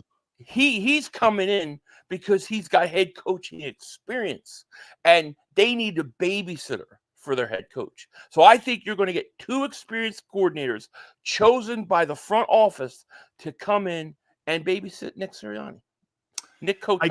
I got you, JSYD. I see that, like the Chargers, because the Chargers have shitty management in Los Angeles with the Chargers. So you think they're aiming themselves into something like this, Frank Reich and Ron Rivera, as former head coaches who are brilliant coordinators, so that they could sit there and babysit this thing? I think so. I mean, like I said, how is he going to come up with more power? He's going to have to get a new offensive coordinator. I think the front office is going to choose it. Now, Frank Reich may be the answer because he likes Frank Reich and the front office likes Frank Reich. But who's going to call the plays? You think they're going to give Nick Sirianni the play calling this year when what happened just happened? No. So he's not going to have play calling capabilities. They're probably going to get coaches that have head coaching experience that can help him manage. And he's just going to be a nice frontman for two really good coordinators. That's what I think. Billy, that's something that I hadn't thought of, that when you bring in coaches like Rivera and you bring in coaches like Reich who have had head coaching experience, that kind of clips the wings of your head coach. Yeah, absolutely. I mean, it actually keeps your coach in a box. Yeah. Instead of see, would you not agree? Maybe what happened last year, it's funny because you know what? You're right. I hadn't thought about the power angle, but then again, when you have to talk about the Eagles, you have to talk about control. Right. Last year, now I know why Nick Sirianni hired inexperienced coordinators. He wanted more control of the team. Well, after they saw what happened, now they're going to pull that back, because I got to tell you, For them to even throw the name Ron Rivera out, I think that's a message and a smoke signal on what direction they're going, on how they're going to control that coach. Because if he does implode, they're going to make sure that there's quality people around him. It's almost like like on a bigger scale what they did with Desai. They got Desai, but they really got a guy to watch over his shoulder the whole time in Matt Patricia, right? Thinking that if Desai don't work out, we'll just install Patricia. Didn't work out, but I think they're thinking along the same lines as they were thinking when in terms of the coach. I can't see it any other way, Big Sills. I can't see how you sit there and this guy comes away with more coaching power than he had. He's going to be more of a front man, more of a yes man. It's a brilliant take. It really is. How much confidence do you have in Howie Roseman retooling that defense? If they go out and get like a Rivera, right, and they get somebody that Howie respects enough at defensive coordinator, and they're willing to listen, I would love a guy Rivera, Wink Martin, like somebody that'll give you what I think is more, fitting of what the Eagles defense should look like. I think he'll go out and get the right players. I do, or at least the players that the coordinators want. But they've got to change the scheme. They've got to get a coach that is going to completely change what they've been doing the last 4 or 5 years. If you're going to change the scheme, you do have to hire somebody like Dan Quinn. And I'm not saying you ever will, because he's probably going to get that Seattle job. But you have to, like you say, get an experienced Wink Martindale guy, like you said, a Rivera kind of guy, a Leslie Frazier kind of guy, somebody like in that building that knows how to move people around and knows how to build defenses. I'm going to make a point to you, though, about your boy Howie Roseman. And I'm going to play a game here with you. Since 2000 to 2023, when Roseman's been in the building, and I did this exercise a little bit with our folks and our viewers today, and I'll do it with you. How many defensive backs do you think that they have drafted since 2000? In total or total? I know it's going to be a really low number. I'll say 15. 40. 40. That's more than I thought. I said 15. Can you name an all-pro corner? No. You'd have to go back. Lito Shepherd was, but that's under Andy Reid's regime. Lito counts. I'll give you, what's this? 1, okay. Yeah, Lito. That's Lito. 20 years ago. Yeah, it's been a long time. So 1. So you believe he'll go into the draft and draft a corner that will be an effective corner? Do I trust him? No. But if he has enough respect for the coordinator like Rivera, that will go talk to him and look at what he wants and what he's looking for and what he likes, I think it could work. Guess how many linebackers they've drafted since 2000? Oh, God. 20? 25. 25? Can you name me one? Name you one linebacker that the Eagles drafted? Trent Cole. Oh, yeah. Trent Cole. Trent Cole, okay. So in the last 20 years, we've got Lito Shepherd and Trent Cole. But those were really Andy Reid. Like I give Andy and Reid Joe Banner guys. Yeah, those guys are. I mean, Howie was in the building, but those guys were making the picks. They've drafted 22 wide receivers, and they've landed on Djax and Devontae. Here, they've drafted 18 running backs. Shady McCoy and Westbrook. And those are Andy guys, like you said. Here's where I'm going, Philly. That guy is not a good college personnel director. And here's the problem you get when you miss on that. And by the way, did you not think there was a coincidence in the divisional round how great the linebacker play was? Detroit's linebackers making plays. The two teams that are hosting the conference title games, the Ravens and the 49ers, have the two best units in the league. You think there's any coincidence to that? No, there's no. It's insult to injury. Of course, they're going to be the best, have the best linebackers because we know we need them. Yeah. Here's another one for you. Warner's a third rounder. So's your boy Dean. I'm just making me feel really happy today, Sills. I'm trying to have a good day. Here's my. It's not so much you missing on the picks. You're missing on the years. This is why. Look, this guy Brock Purdy is one game away from going to the Super Bowl, making $870,000 a year. Jalen Hurts starting March 17th will make that per game, and they get 2 more years of that equity on being able to spread that money around, where when you miss on a wideout and you have to pay that $40 million over the last 2 years, you miss out on Justin Jefferson's 3 years of a rookie contract where you can build your roster. Absolutely. Do you, I mean, give me your assessment now of Howie and how you see him. I think I look at Howie and I think he's a really great negotiator. I think he's a great doing caps, figure out contracts. I think he's great in negotiating trades. I don't think there's really any time I can think of where a team really got over on Howie. It's very hard to say that.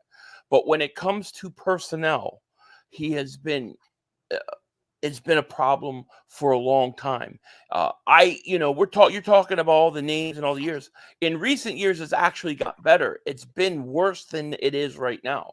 Okay, at least they're picking in the SEC now. That's like good. Used to be other places, but he's always been a problem. It's always been an issue with personnel with him. This is nothing new. It's just that for whatever reason, this is the way the owner likes it. This is how they're going to do it. And Howie is always going to have say in personnel. And people think that just means the draft. It doesn't. It also means part of the roster. I mean, Howie gets the last final 3 roster spots to choose from after camp. So the coach can go and say, well, this guy looks like he made it. This guy looked like he made it. That guy looked like he made it. And Howie can go, well, I don't want those 3 guys on there. This is our final spot. Howie has personnel control. And I don't think that's where he's strong. I don't think that's where he's good. I would love to see them give it to somebody else, a football guy, somebody who knows and can judge talent. But that's not the way they do it. It's like, I mean, I've been complaining for this for 6 years, Sills. I've been doing videos on this for 6 years. It's just not going to change. So let me get to His Majesty King Hurts and get your take on him. You know, there's now conversation coming out of that locker room here where look at you, a big deep. That sounded like a Carson Wentz sigh. That was like a Carson Wentz sigh. You know what? I don't know if I believe it yet. I don't know because now it's starting. But, you know, hey, and by the way, when you lose like that and you fall off the planet like that, everything's going to be accentuated 10 times more than what it is. But that being said, do you think there's something to this where Jalen got his bag of money? You know, it's 8 days. He hasn't defended Sirianni. He hasn't really defended Brian Johnson. He hasn't defended anybody. He hasn't taken accountability for the season being what it was. He nothing. It's just been kind of like, you know, he kind of just went away and like hid in a room somewhere, or like it's you guys and not me. It just, I don't know. I don't want to lead it on for you again. Give me your sense of how you're seeing this. I hate these stories. I really do. This is like Carson Wentz flashbacks, right? And it's the same guy who wrote the Carson Wentz piece that is coming out with the piece on the Jalen Hurts stuff. So, you know, I blasted the guy when the Wentz stuff happened because I thought, nah, there's no way. And he was right. He was exactly right about Carson Wentz. So I'm not going to sit there and say that he's wrong now. But I don't think Jalen Hurts is quite the way they made it out. Maybe, there's some things he has to work on his leadership. Maybe he is a little bit quiet, things like that. I'm not saying that there isn't, but I don't know. I don't think it's the same situation as Carson Wentz, but I think, listen, there's something wrong with this team, with the inner workings of this roster, what was going on behind the scenes. We still don't know. I don't understand how everybody is just dismissing, especially the media, how they're just sweeping everything that happened under the rug. There was stuff going on behind the scenes. We haven't heard anything about what happened. They're just going on to get new coordinators now. Oh, it's just okay. Historical collapses do not happen. They don't happen every year. How come nobody's asking them the questions? What happened? What was going on in your locker room that made your team quit on you? That's what I want to know. What made this team quit on them? Now, if it's Jalen Hurts and his leadership, okay, fine, so be it. But when I hear stories like this, I know that there's something wrong. I know that there's probably something to it. I don't know on what level, but probably there's some truth to it. Angelo said this is the second worst collapse since the '64 Phillies. I wasn't born till '75, so I didn't see that. But he's saying it's obviously in Philly sports history, this is one of the biggest collapses. I've never seen anything this bad. It just shocks me, and we'll see Wednesday when they have the press conference. Like, it shocks me that nobody's asking them what happened. Like, they do, but they don't. Nobody pushes it. Nobody really asks for answers. They're afraid. Like, they just sweep them around. Yeah, it drives me nuts. Can we get you to the press? Can you go to the press conference? No, they would never let me in the building because they don't want to be called on the carpet. I know they won't. They would no, because they wouldn't want to be called on the carpet. I think Jeff McClain does a pretty decent job. I do. I think he kind of pushes them a little bit, but he's got a point too, because again, accessibility is how you keep your gig. And yeah, I'm not saying anything negative on it either. And I get it. I do. I completely understand it. But there's a point where you have to ask, okay, I mean, how about this one? Everyone's always assuming that they took the RPO away. Could it be a possibility that Jalen Hurts went to the coordinators and said he didn't want to run the RPO? Maybe. Because that was a major problem, and they never went back to it really. I mean, if Jalen Hurts was unhappy with the coaching, right? If he was unhappy with Nick Sirianni and he went to Lurie or Howie and said he's unhappy, I can't imagine they bring Nick Sirianni back, right? I mean, I would think they wouldn't. So maybe his gripe, maybe it is with the coordinators and not the head coach. I don't know. Do you think they gave him some say in Sirianni coming back? Yeah, I think they had to at least talk to him. I think they had to at least have talked to him. And you saw a lot of these players stick up for Nick Sirianni at the exit interviews. So maybe they feel it was the coaching. Maybe Nick was like, listen, do what the coordinators want you to do. That's it. I don't know. But I know that there was some major things that were wrong that behind the scenes we don't know about that caused this collapse. As far as Jalen Hurts and what they're saying about him, I don't know how true that is. I'm sure there's some truth to it. But, I mean, to me, he doesn't seem like that kind of guy. He doesn't seem like the Carson Wentz kind of guy. But you never know. I don't know. But I can tell you for sure, something in that organization, something happened that nobody's talking about that we don't know. We don't have enough answers yet. Follow me here on this one. And tell me if you would subscribe to something like this. That whole decision to demote and the firing of Sean Desai twice. I mean, you fired him a couple weeks ago. Now you fired him again. I mean, is this your scapegoat? Really? Yeah. Okay. I mean, wow. I mean, why would you disrespect the guy the way that coaches shouldn't be disrespected? And if you think you didn't do a good job, okay, that's one thing. You fired him, he was 10-2. The team got worse. But don't you think also, here's my take, what happened in the locker room. I think the players, because if it all coincides. When that guy got demoted in that Seattle game and no one wanted to play for him, I don't think it was a Nick Sirianni thing. I think it was those players on defense didn't want to play for Matt Patricia. And they quit because tell me something, Philly. Didn't the Seattle game, the Arizona game, the New York game, both New York games, didn't they all look, even in the Buck game, didn't they all look the same?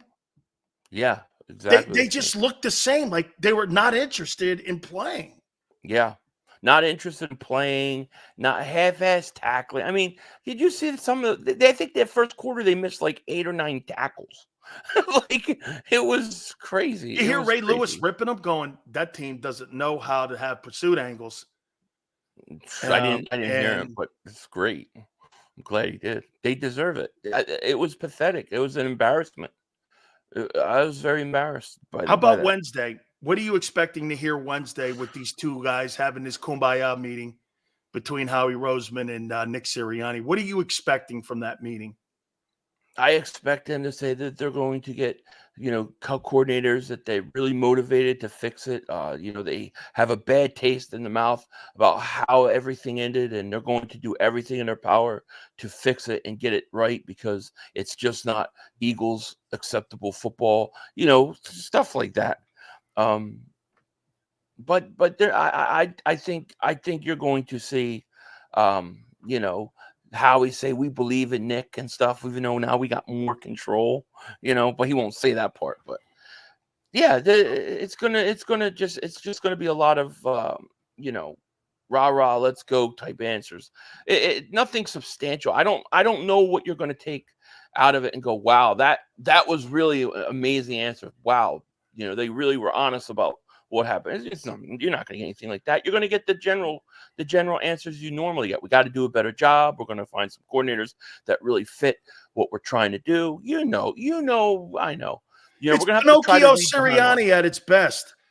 Right. That's what we're going to hear. We're going to hear Pinocchio Sirianni going, hey, this is on me. This is my call. I'm making all the calls. I'm calling this. I'm calling that. And you're going like this. If you made all the calls and they brought you back, they're dumber than you. I mean, they are. Okay. Can this thing be fixed? Yeah, it can be fixed. I think you could hire coordinators that are so good that they can make up for a lot of what Nick Sirianni gives you. I really do think that. But at the same time, if this thing goes bad early, I don't think he survives the season. I mean, how much leash is he going to have going into next year? Really? What if they start 2-5? Do they fire him in season? Yeah, I think he gets fired. I think he's on a very short leash. I think he's probably had to give up even more control. I'm sure he's not able to call the offense anymore. And I'm sure that if it goes bad early, dude, this thing's going to have. Do you understand? This thing's rolling. This is like the Titanic. But you get this. But like I said to you last week, those people didn't know they were hitting the iceberg. Bringing this guy back, Captain Sirianni's going to drive you into this iceberg. That's what I think. You're going down. That's what I think. Yeah. And I'm going down. I have my life jacket on. I'm going down. Right. You're not even going to get on the damn headboard with Rose. Yeah. It's not going to happen. Let's see what coordinators they sign. Like if you get a guy like Rivera, right? Let's say you get Rivera and Reich.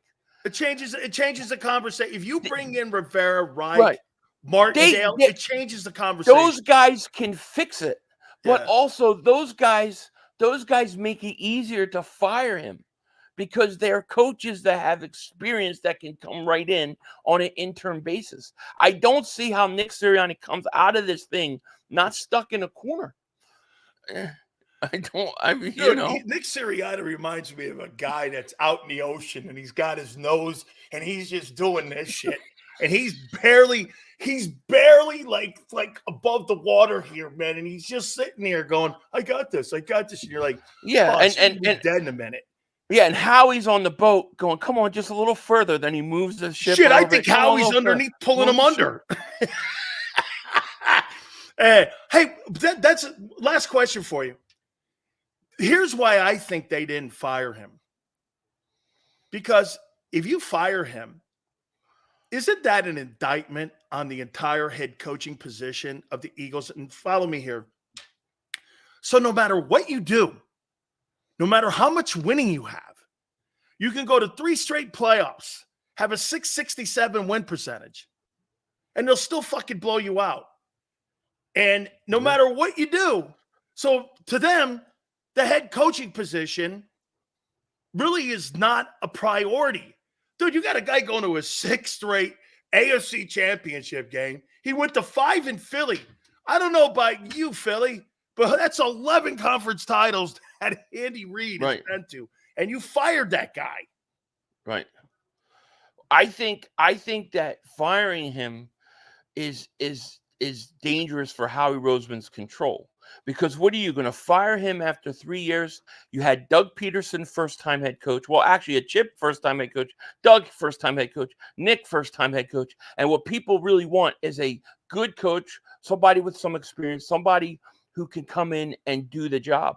Any coach worth his weight is going to want more control over Howie. Howie comes out of this thing with more control than having to fire him and give it up to a new coach. So to me, I think they think we could get good coordinators in here, and if Nick doesn't do the job, well, we got Rivera could step up and be the interim head coach the rest of the year, or Frank Reich can. Why not?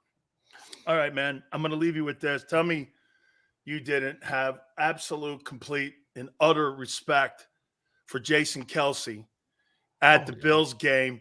When, I mean, that dude hurdled like this guy was like Edwin Moses or one of those high hurdlers in the Olympics, jumping out of that booth with a beer in his hand, no shirt. I don't even think he had shoes on. And he jumps into the snow and he's gunning beers. And I thought the only thing that saved his peewit brother, okay, was the fact that his brother jumped out of the booth with that beer. His brother had a beer in his hand with no shirt on, and the other guy's doing this. I mean, tell me he wasn't a superstar. He's awesome. No, he's awesome. I that didn't look like a guy ready to retire to me. That was like a guy that has one more year of fighting him. I think Jason Kelce is a Philly treasure, man. He's an all-timer. You gotta love it. You gotta love that guy. And I swear I hope he comes back one more year. Me too. I still think it's on the table. I really am hoping. I still think he's got one more good year at least in him. So hey, we'll who's more of a Philly treasure, Barkley or him? Barkley or him? Man, see, I love Charles Me Barkley. too. I love Barkley too. Charles man. Barkley. That's one of the most disappointing things was when they traded him to the Suns. Yeah, I like Barkley. Barkley's right up there. Boy, I'll tell you, man, that dude is he's worth the price of admission. He should just he should open up a party show or a party store, and he should just hire himself out to do bachelor parties and shit like that. Because, dude, he is a. Can you imagine him and Gronk at a party? No, that'd be awesome. That'd be awesome. Hey, him and Gronk. Holy cow, man. That thing would be worth the price of admission. All right, bro. I can't wait to see the also, big man, fest and the big kumbaya on Wednesday when they're all hugging it out. Yeah, I'm going to get ready for that. That'll be interesting. We have eating to donuts and everyone will be like, yeah, you know, my boy. Hey, by the way, before I let you out of here, you think they announce it that he's coming back, or do you think they go business as usual? Business as usual. They're going to announce it because they don't want to ever act like it was even a consideration. So I think that they just go to, no, what do you mean fire Nick? Well, that was never on the table. I think that'll be the way. Let me tell you, the only thing that has saved everybody's butt the last 2 weeks was the utter beating the Cowboys took. Still, that was the greatest thing I've ever seen. It was amazing. Oh, thank God for that. That softened the blow a little bit, right? A lot, yeah. Got their asses handed to them. Yeah, come sit up next to us on the couch. We'll be there. You know, so it was great. Another choke job by the Cowboys. You gotta love it. Hey, Philly. My wife goes like this. What is that? I go, he's throwing love out to oh God. To Travis Swift. I mean, it's, Travis Swift and all that. Throwing the love up like that, man. I mean, Travis Swift. I like that. That's all right. He's Yeah, gonna it's change Travis his name. Swift now, man. That guy doesn't Travis have his. Swift. Hey, when you do shit like that, you lose your surname. Yeah, you definitely do. You lose your surname and your man card. And then his brother's acting like Superman, jumping out of like tall buildings in a single bound. They're at Rich Stadium. He's jumping out of booths with a beer in his hand. He doesn't spill a drop. Hey, dude, tell me the scene of him gunning it, getting back in. Was it the thing that topped it off and put the exclamation point on it? It was awesome. No, it was awesome. He was awesome. It was. I like Nick Kotai, too. That's a good one. All right, brother. All right, man. Thank you so much. I appreciate you stopping by. All right, bye. That is my friend, Philly 500. Don't forget to follow him on his podcast. He does a sensational job, too. He was bitching like a maniac last week, too. I said, hey, I waited a week to get him on because I wanted to get his thoughts. Don't forget, he has a great podcast as well as we do. We thank you guys so much. Don't forget also, our friends over at Hooters. The calendars are out, 2024. $100 in coupons are inside the calendars. 9 of the girls that are all the way from Rhode Island down through Newark, Delaware, through King of Prussia, all of that are featured in the calendars. There's $100 in those coupons. Like I said, 9 girls are featured in it. All good, man. And by the way, if you want to use the app, HootersToGo.com, you don't have to go into the locations. You can just order the food, bring it right out to your car. Also, don't forget this weekend with the divisional rounds of football on Sunday, $2 off every pitcher in-game, and $1 goes to local proceeds. That's NortheastTutors.com. NortheastTutors.com. Lunch specials Monday through Friday, 11:30 to 3 p.m. Boneless wings and Military Mondays, 20% off to our great men and women who serve this country. We appreciate it. Don't forget Gary Cobb will join us at 4:30 Eastern. Keep it here on the National Football Show.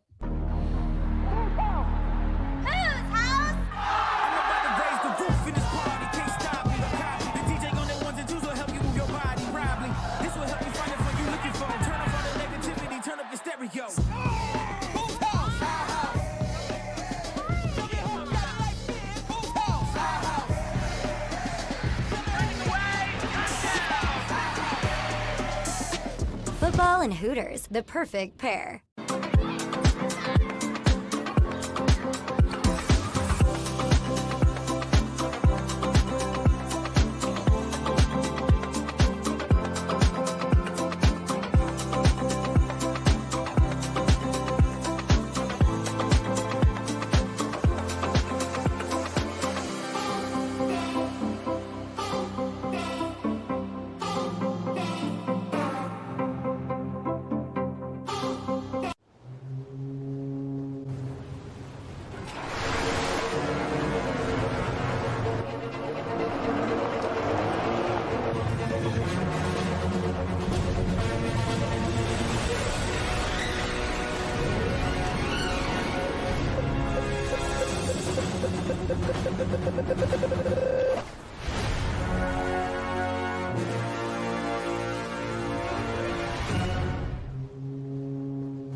Any professional sports coach will tell you there's no substitution for preparation. At Malamut & Associates, that is a tenet by which we live.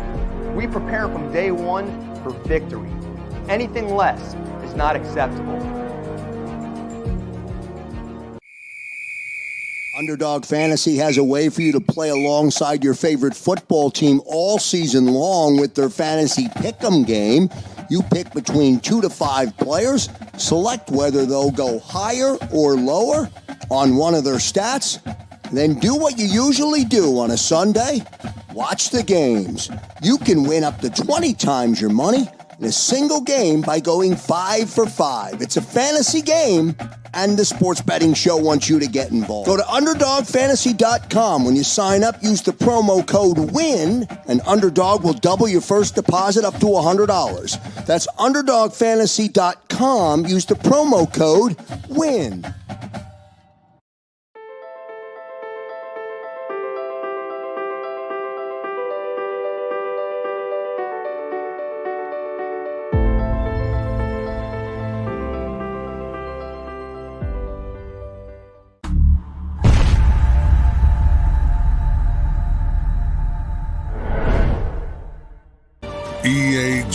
LES Eagles.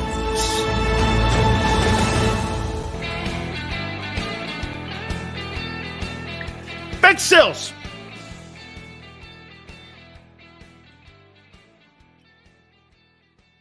I gotta love Jared Goff. How about Jared Goff and Baker Mayfield? That's the best I've ever seen Baker Mayfield play was in that game. Still had 2 turnovers. But I thought Baker played great in that game. We'll talk more about those divisional games, but quarterback play outside of one of the games I thought was exceptional. And I got to say this to you, too, about Lamar Jackson. You know, it's funny. Xander's producing the show today.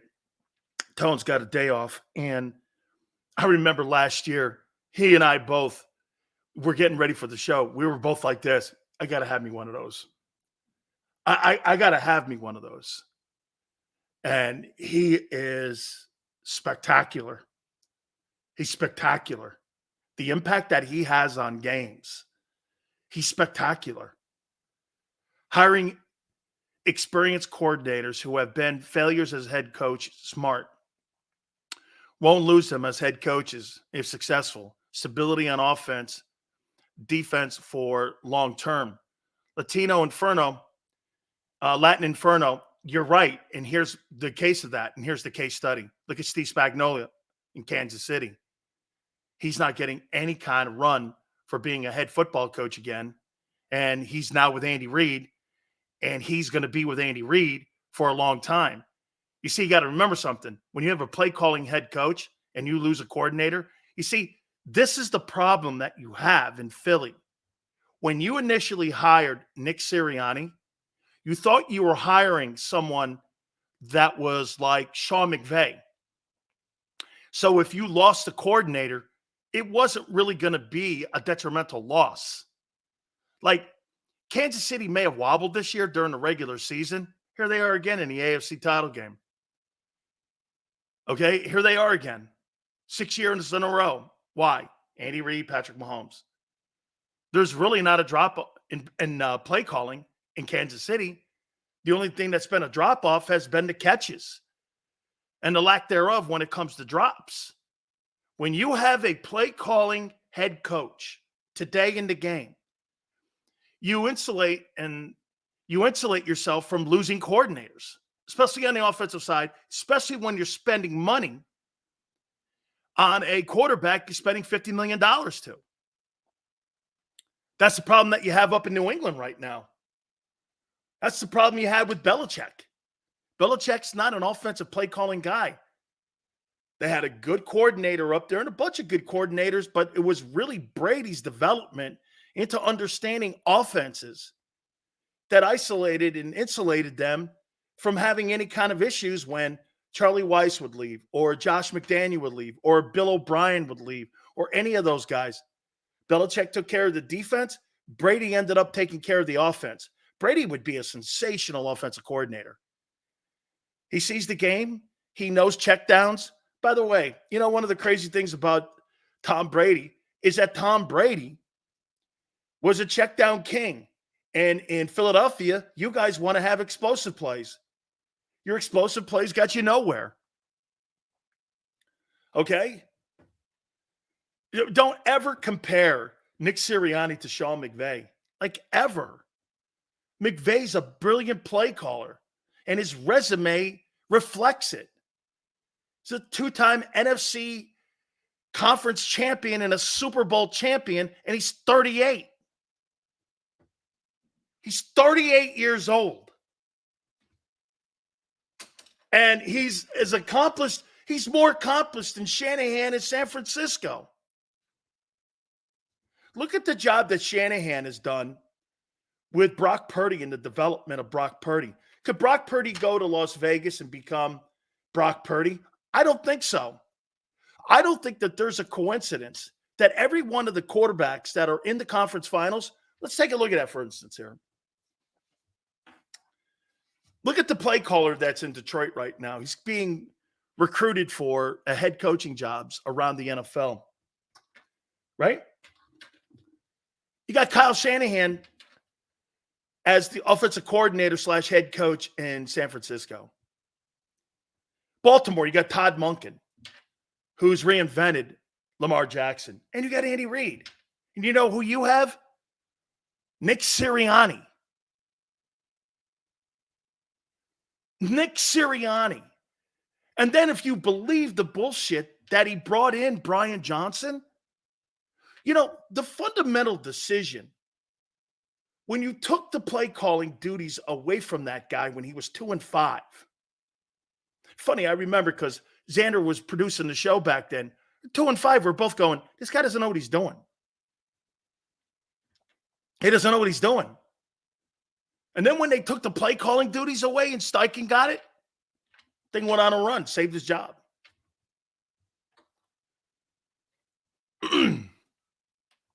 Vlad goes, I'm a hater. You're damn right I'm a hater. I hate what you've done to your team this year. You should too, kid. Or go wave your pom-poms, man. I'm sure you'll be all right with that. Yeah, man, we're good. We're the Eagles. One title in 30 years. King of the underachiever. Want to know why you underachieve? Remember what I told you before. There's only one thing that's important to the owner of the Eagles. Control. Not Lombardi's. Control. Because if you thought about Lombardi's, you would give control to your coaches. Same thing in Dallas.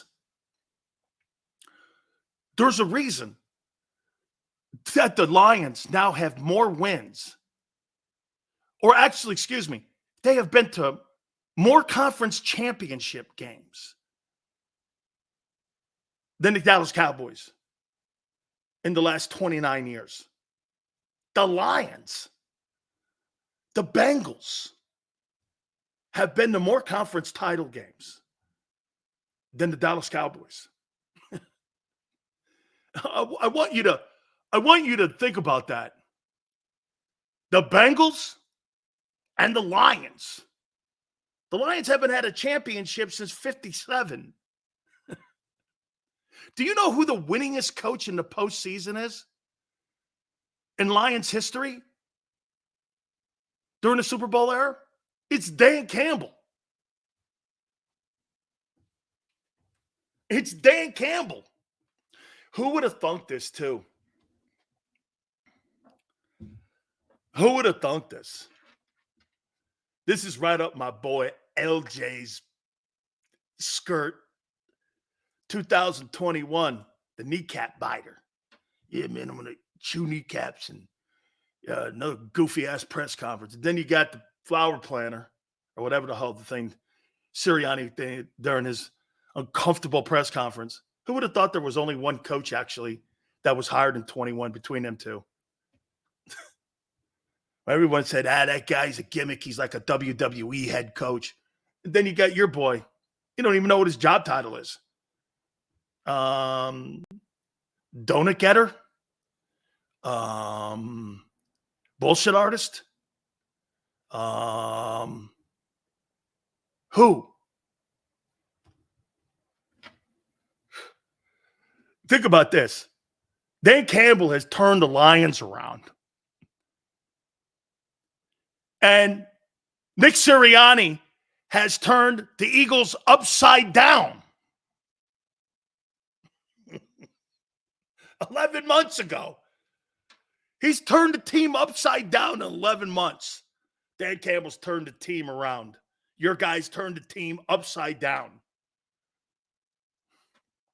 How is that possible? How could you go from here? Why? Because you know why? You were never a guy given any kind of autonomy in the building. And now you're going to have this gigantic kumbaya. I saw that article, by the way, in the timeout when we had a break. Now the same Jalen Hurts is stoic. He's isolated. Yeah, when you make $50 million, man, you know, you become King Hurts. It's Majesty. Majesty Jalen Hurts. I'm not sliding. I'm not running RPOs. Still can't throw for $4,000 either. In a league that's set up for you to throw for $5,000. Okay, kid. One day you'll get there. 2,000-yard receivers. Carson Wentz, the year he threw for $4,000, didn't have a receiver on the team have over 500 yards and receptions. And yet he made it happen. I don't know.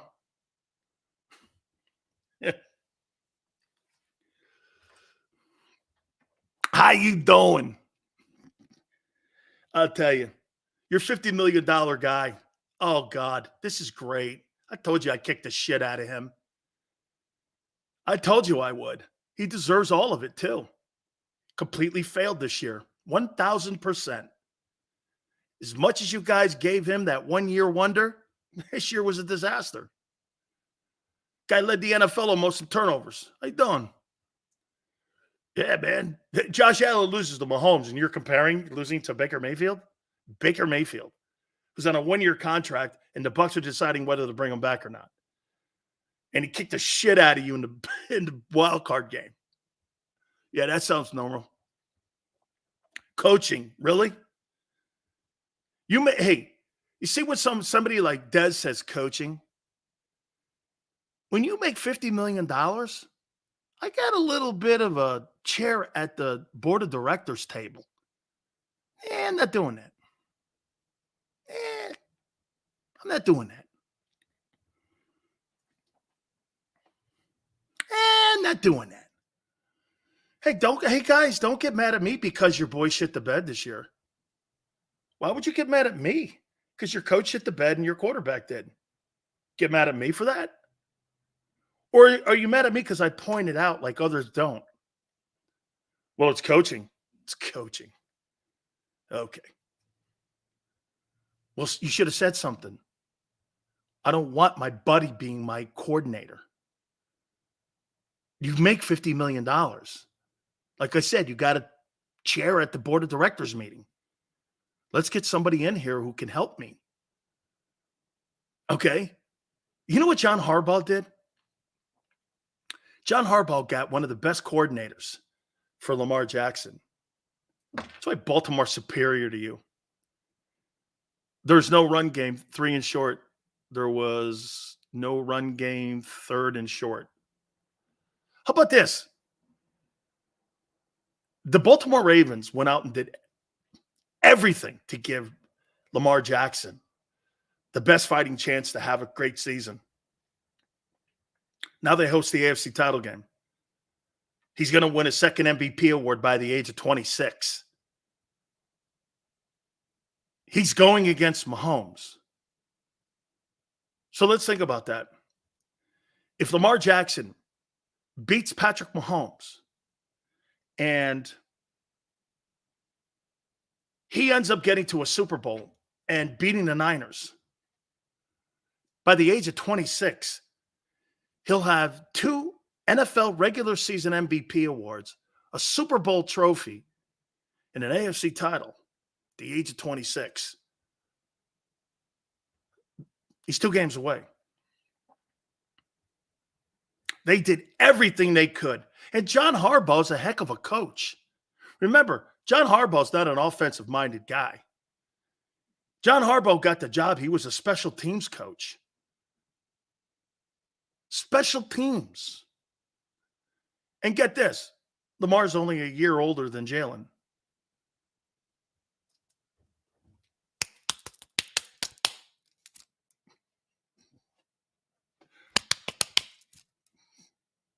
Your boy's nowhere in that guy's room. That's a good one. Let's see. Would I take Jalen over? Would I take him over Justin Herbert? No way. Trevor Lawrence, probably. Jared Goff, no way. Brock Purdy, no way. Joe Burrow, no way. Mahomes, no way. Allen, no way. Shit, Kyler Murray, I don't know. Baker Mayfield, probably. Tua, probably. Guess. Dak, I don't know. I don't know.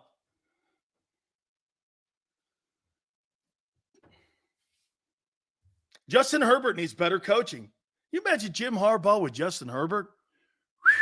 Instead of Brandon Staley, another stupid organization. The Spanos family. They can't get the head coaching thing right either. They can't. Nick Sirianni. I see some of you in here, man. You don't like the takes because of your failure this year. Oh. Sorry. I told you from day one. See, what happens here is that all the shit that I predicted about your team came true. Except for one. I thought your defense would get better. The rest of them, 95% everything I said at the beginning of the year happened. Your boy would regress. True. Your boy wouldn't throw for $4,000. True. Jacoby Dean would stink. True. Pillsbury Doughboy Davis would still be Pillsbury Doughboy Davis. True. Your linebacking core stunk. True. I was shocked on Bradbury. I won't lie. I said Eagles there, kid. How you doing?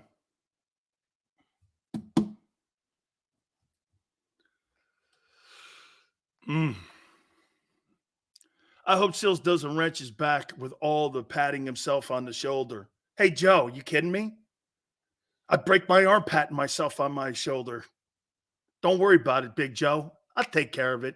How you doing? Don't worry, honey. Go sit down now. Lamar never thrown over 3,600 yards. Lamar Jackson wins games differently than your guy does. And he's going to win his second MVP. Your guy's a turnover machine. A $50 million turnover machine.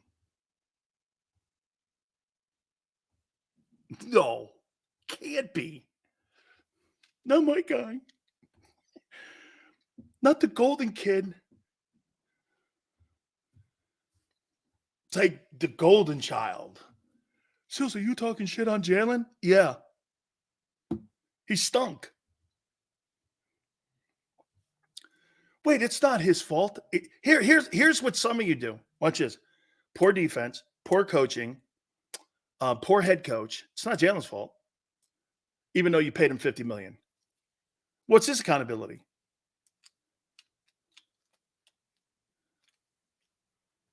Nothing? And you're going to have this ridiculous meeting on Wednesday. Ridiculous. All you guys, man. I love it how some of you get mad because I'm pointing everything out to you. And then you listen to some of the radio shows in Philly. I can't tell if anybody, WIP is endorsing Sirianni being brought back. Gee, I wonder why. Flagship station? Of course they're endorsing him.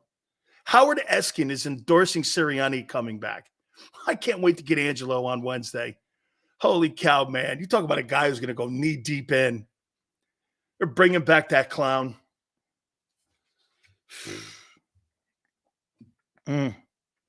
Here's here's the offensive coordinators that I'm looking at here. I don't know. You guys bring this stuff in. I know this, and I said this to you guys last week, that they have asked Frank Reich for his input on trying to help them find coordinators. And having them and him look with Nick and dealing with Howie and trying to get some of these coordinators. Now, it does look like that Cliff Kingsbury could be on their list. He's a quarterback coach right now, currently at USC, and he's working with Lincoln Riley. Why is that significant? Well, he worked with Kyler Murray, and Lincoln Riley is an RPO guy and so is Cliff Kingsbury. Would that be something that would be a fit for Jalen Hurts and for I don't know the relationship between Jalen and Kyler Murray. I would think it's a good one. So maybe they would get a conversation there. And to me, if I was Jalen Hurts, I'd really want to know who exactly is going to be somebody that's going to be the play caller this up and coming year. I'd want to know that. Zach Robinson, the passing coordinator for the Rams. There's another guy, too, that I like. Anthony Lynn, the former Charger head coach, who's now the assistant head coach of the 49ers. Could be somebody to take a look at.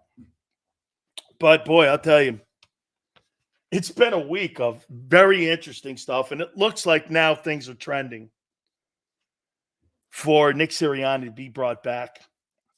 And word is also now that, according to Derek Gunn, that Brian Johnson will be let go of his duties as the offensive coordinator. So they're going to make a total sweep of the coordinators here. And I'm probably thinking we're going to get some of that on Wednesday. So let's go now to our friend from Fox 29, Gary Cobb, who covers the team. Gary, what's been your sense over the week here and over the weekend of all the conversation that's been going on with this team? Wait, say that again?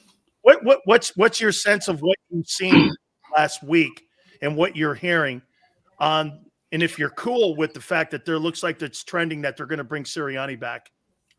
Well, I knew they were going to bring Sirianni back. I didn't think they were going to fire him because I thought that with all the positive things, especially, there was a time this year when they're getting ready to give him the palace. I mean, whatever, when they were 10-1. And of course, they were in the Super Bowl last year. They almost won the Super Bowl last year. I thought that would be too drastic. I don't think that Jeffrey Lurie would like to do something that drastic where a guy, after he gets out of the Super Bowl and he was 10-1, and then all of a sudden he's out of a job. But I think it was very frustrating that you couldn't have had things get worse for a team to really just play so poorly down the stretch. That I figured something had to be done. And I don't think they were happy with the coordinators because of the move that was made during the middle of the season, and then to have the defense play even worse. I mean, you basically fire the coordinator without firing him. You send him up there to just kind of twiddle his thumbs, and then the defense plays worse. So obviously, just wasn't a smart decision. If you're really changing the defense, if you were just bringing in somebody to, maybe you didn't think the way he was calling the defenses was wrong, but you're going to change everybody. You can't do that at the last minute because you have to get that drilled into you, a certain defense, the way you can play it fast. You got to know that you know exactly what you got to do. And because if you're there's a certain part of your brain that you utilize to play defense, really to play the game. And you're just reacting because you got it drilled in you so much. And if you got to cognitively think, you're done, you're beat. So you can't do that. So you can't change anything. So that's why it makes me feel like somebody that's not football oriented makes that move. Can't make that move. Because Gary, what I don't like is, so you fired Sirianni, or you fired Desai twice in the last 2 months. You fired him, like you said.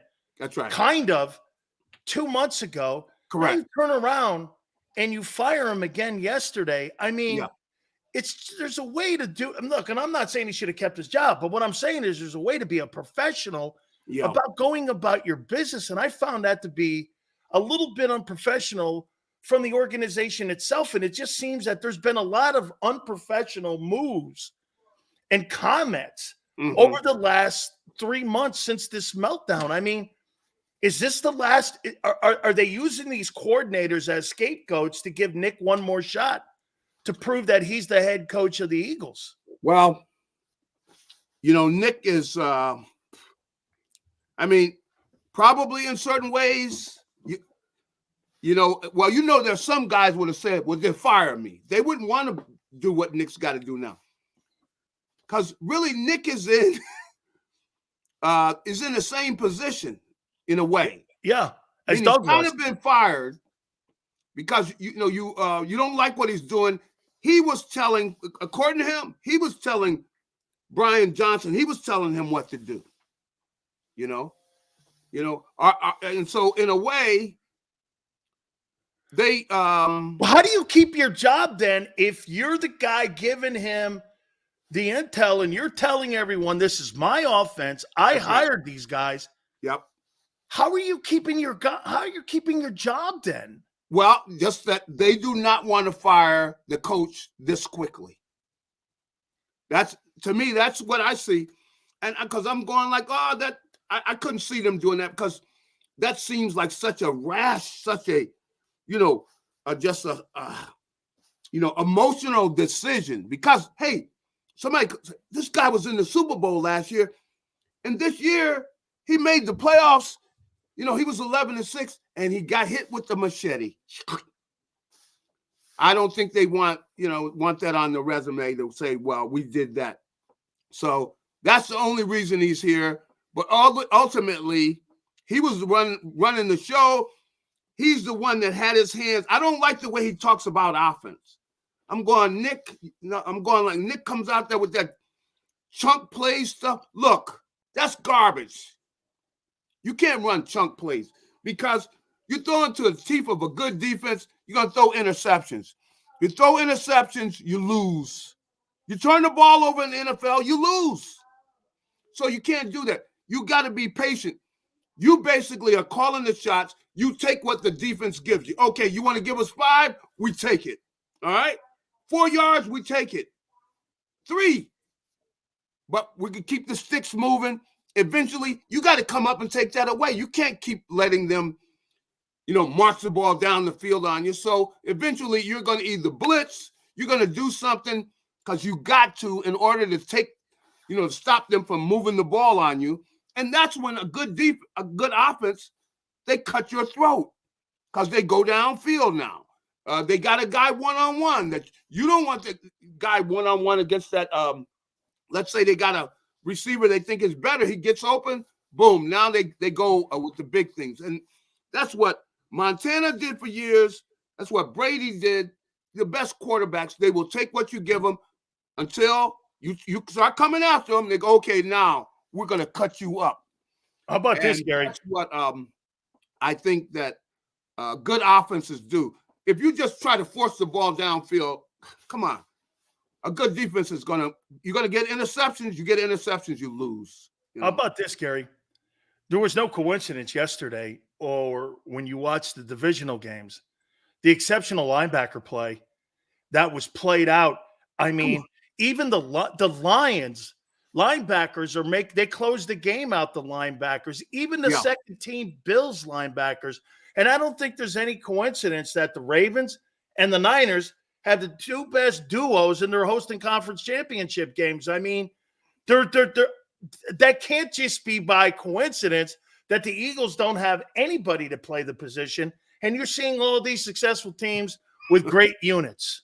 Well, the game has changed, since I was playing. It's changed, meaning your linebackers, they got to be great athletes. You can't have guys out there that just, maybe years ago, they could hit, but they weren't the best athletes. You have got to have outstanding athletes because they got to be able to run with wide receivers at times. Yeah, you're not going to see Levon Kirkland's any longer out there. Just big dudes in the middle. They got to be like dual threat kind of linebackers that can play cover 2 and fill a gap. That's right. They got to be able to cover a wide receiver in a space. Yep. That means they got to have quickness. They got to be good athletes. And if they are, they shine. I mean, there are difference makers because now they make those open field tackles. Let's say they can cover a guy in space, a very good athlete, a wide receiver in that space. And they got to know the game too. They need to be smart. And so if you got all those credentials, you're a special player. So that's what you got to have. And maybe you have some safeties that can go in and do a lot of that too. Good safeties that, will tackle. And I tell you, I look at Steve Spagnuolo and what he's done. I like the job he does. I'll tell you what they did. You know what was really smart? Mm-hmm. Think about what they've done the last 2 years to open up the window now for Mahomes to be extended. They got rid of Tyreek Hill, one of the greatest deep threats in NFL history. They win a Super Bowl without him, but they take that money, Gary. Do you know they spend only $60 million in cap money for their entire defensive unit this past year? Wow. And you got $30 million tied up in 2 corners in Philly that underproduced, that did not produce for you. Yeah. And what they did was they retooled that defense, like you said. That's 3 years ago, that unit didn't look like that. Now that unit is a good unit. I mean, they've got outstanding guys who you got young kids who will cover and do all that, but they will tackle. Eagles, come on. I can't say the Eagles have those kind. Come on. They might have 1 or 2 guys that really will tackle. These guys will come up and get after you. They're aggressive. You're going like, man, where do they get these kids from? They play aggressive football, and then mentally, Spags, he's not giving you anything, and that kind of football, man, it's a lot of pressure on a quarterback when you play against them because they're really not giving you anything, The passing lanes are not open. No. They really do a great job of that. And then the way with the slot, man, they're blitzing that guy off that slot. Yep. And those guys will come up, like I said, they will tackle. They're aggressive. How about the way? I don't know if they're going to be able to keep all those kids once they start getting paid, though. They can't keep all those kids. How about the way Glenn was blitzing those Lion safeties and those corners off the edge? The Bucs had no way. I mean, it just shows you when you're aggressive a little bit and you're bringing pressure with guys that are quality guys that you can get home. I mean, I don't know, man. I think it's going to be interesting to see who they hire as a coordinator. Now, let me go here with you. Correct. A guy was on a last hour and brought this up, and I wonder if you subscribe to this. They threw the name Ron Rivera, and I told everyone, hey, Ron Rivera is a heck of a defensive-minded guy. He played on that 85 Bears team. He was really good in San Diego when the team was there. He was the D coordinator there for Marty. Yeah. He's a good coordinator, man, and he's a good defensive-minded guy. All that being said, do you think when you float a name like that out and the Eagles float that name out that they're interviewing him, that's the kind of guy that if you bring in him or a Wink Martindale or a Frank Wright and you bring these guys who have former head coaching experience and are coordinators, doesn't that kind of put Nick in a box in a way where, because last year, think about it, he had no experience at the coordinators whatsoever, which meant probably he had a little more autonomy in the building. Mm-hmm. Isn't this a way of the Eagles closing that control more up by having more experienced guys being brought in? Well, I know Rivera, he will work along with him. He's not the kind of guy that is going to come in and really try to take over from the, he's not that kind of guy because I've known him for years.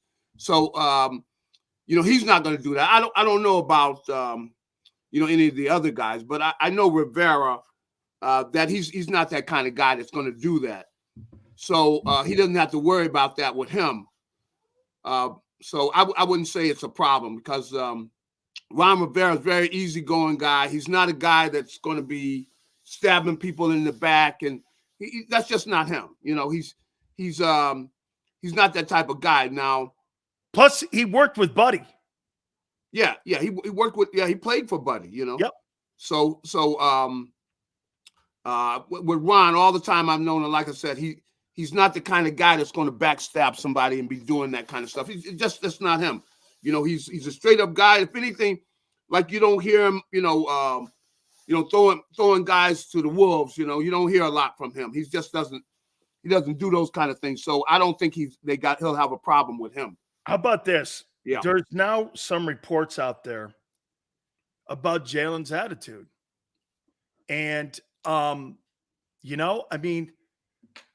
And you know this as well as anybody, Gary. When shit hits the fan, things are going to be made bigger than what they actually probably really are. However, same guy that reported on the Wentz thing is reporting on this as well. Yeah. That, he was kind and of. I know him. I know him too. Yeah.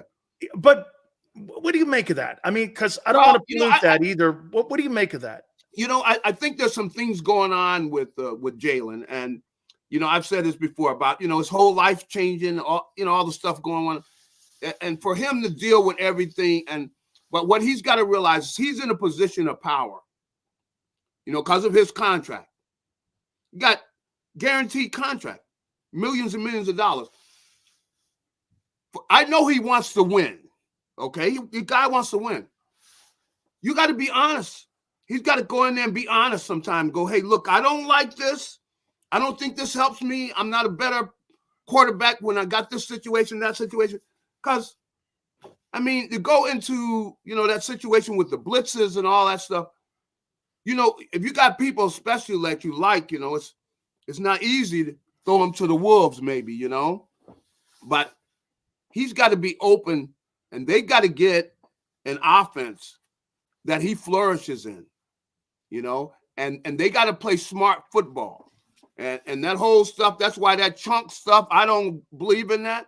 You don't throw the ball in the teeth of a defense just because you want to get chunk plays. You got to take what they give you because you can't turn the ball over. If you look at the guys that have been champions, you can't turn the ball over in the NFL. That's why, people are going home yesterday. You turn the ball over, you're going home. You don't even make it there if you're turning the ball over. So from that standpoint, you know what else is becoming evident now? And I wonder, Gary, if when they took away the play calling duties from Nick, if that didn't start the sand starting to come out of the job lamp. And what I mean by that is Kyle Shanahan, play calling NFL head coach, it insulates you from losing coordinators when you have a guy like that. Then you look at what's going on in you got a head coaching candidate up in Detroit. You got a really good, high-quality coordinator around him. You look at what Harbaugh has with Todd Monken. That's right. Even Matt LaFleur and what he's done with guys like Jordan Love. Yeah. You just looked around the building, all these great coordinators that were with all these, even Baker Mayfield, that Canales kid. Yep. They all look at Joe Brady with Josh Allen. And then there was Jalen Hurts with nobody, and then with Nick, who was a 2-5 head coach play caller. How much do you think that has been also something there? Because when you lose Steichen, it just looked like you lost his development. I'll tell you, that point you're making is clearly something that's very important, which is you got your offensive mind is your head coach, meaning like he's calling the plays. He's the guy that's designing everything, and he's cutting edge. Eagles aren't cutting edge. No. Look at that offense. That's not a cutting edge offense. It's a one-on-one offense. Yeah, come on. I look at the way you got these teams, whether you look at, even though San Francisco struggled there on Saturday, you see the way Shanahan, he dials things up. Now, when Debo went down, boy, I tell you, that offense, it's like you took air out of it, It sputtered. So, yeah, because a lot of the things they like to do with him, with the guards, with that motion and the way they utilize him, and they get that ball in his hands on the run, and you basically got a halfback on the run with the football. He's not just a regular, a wide receiver. So, you could see why the Eagles, you don't see them utilizing A.J. Brown like that. Well, you got the ball in the hands of a great athlete on the move, It's just something about that the way the 49ers do that. And then you look at what the Packers, LaFleur has done, and you see the minds of those offensive coordinators, those head coaches, really. They're really combination of the two. Yeah. you got to know that the Eagles would look at that and go, man, we would like to have one of those guys. They thought they hired that. Maybe they did. Maybe they did. But unfortunately, I don't like, come on. All those problems with blitz, you can't have a design. Come on, man. How you going to go into a game like that? I don't even, come on. And see, with Jalen, he's the kind of guy was raised by, stern father.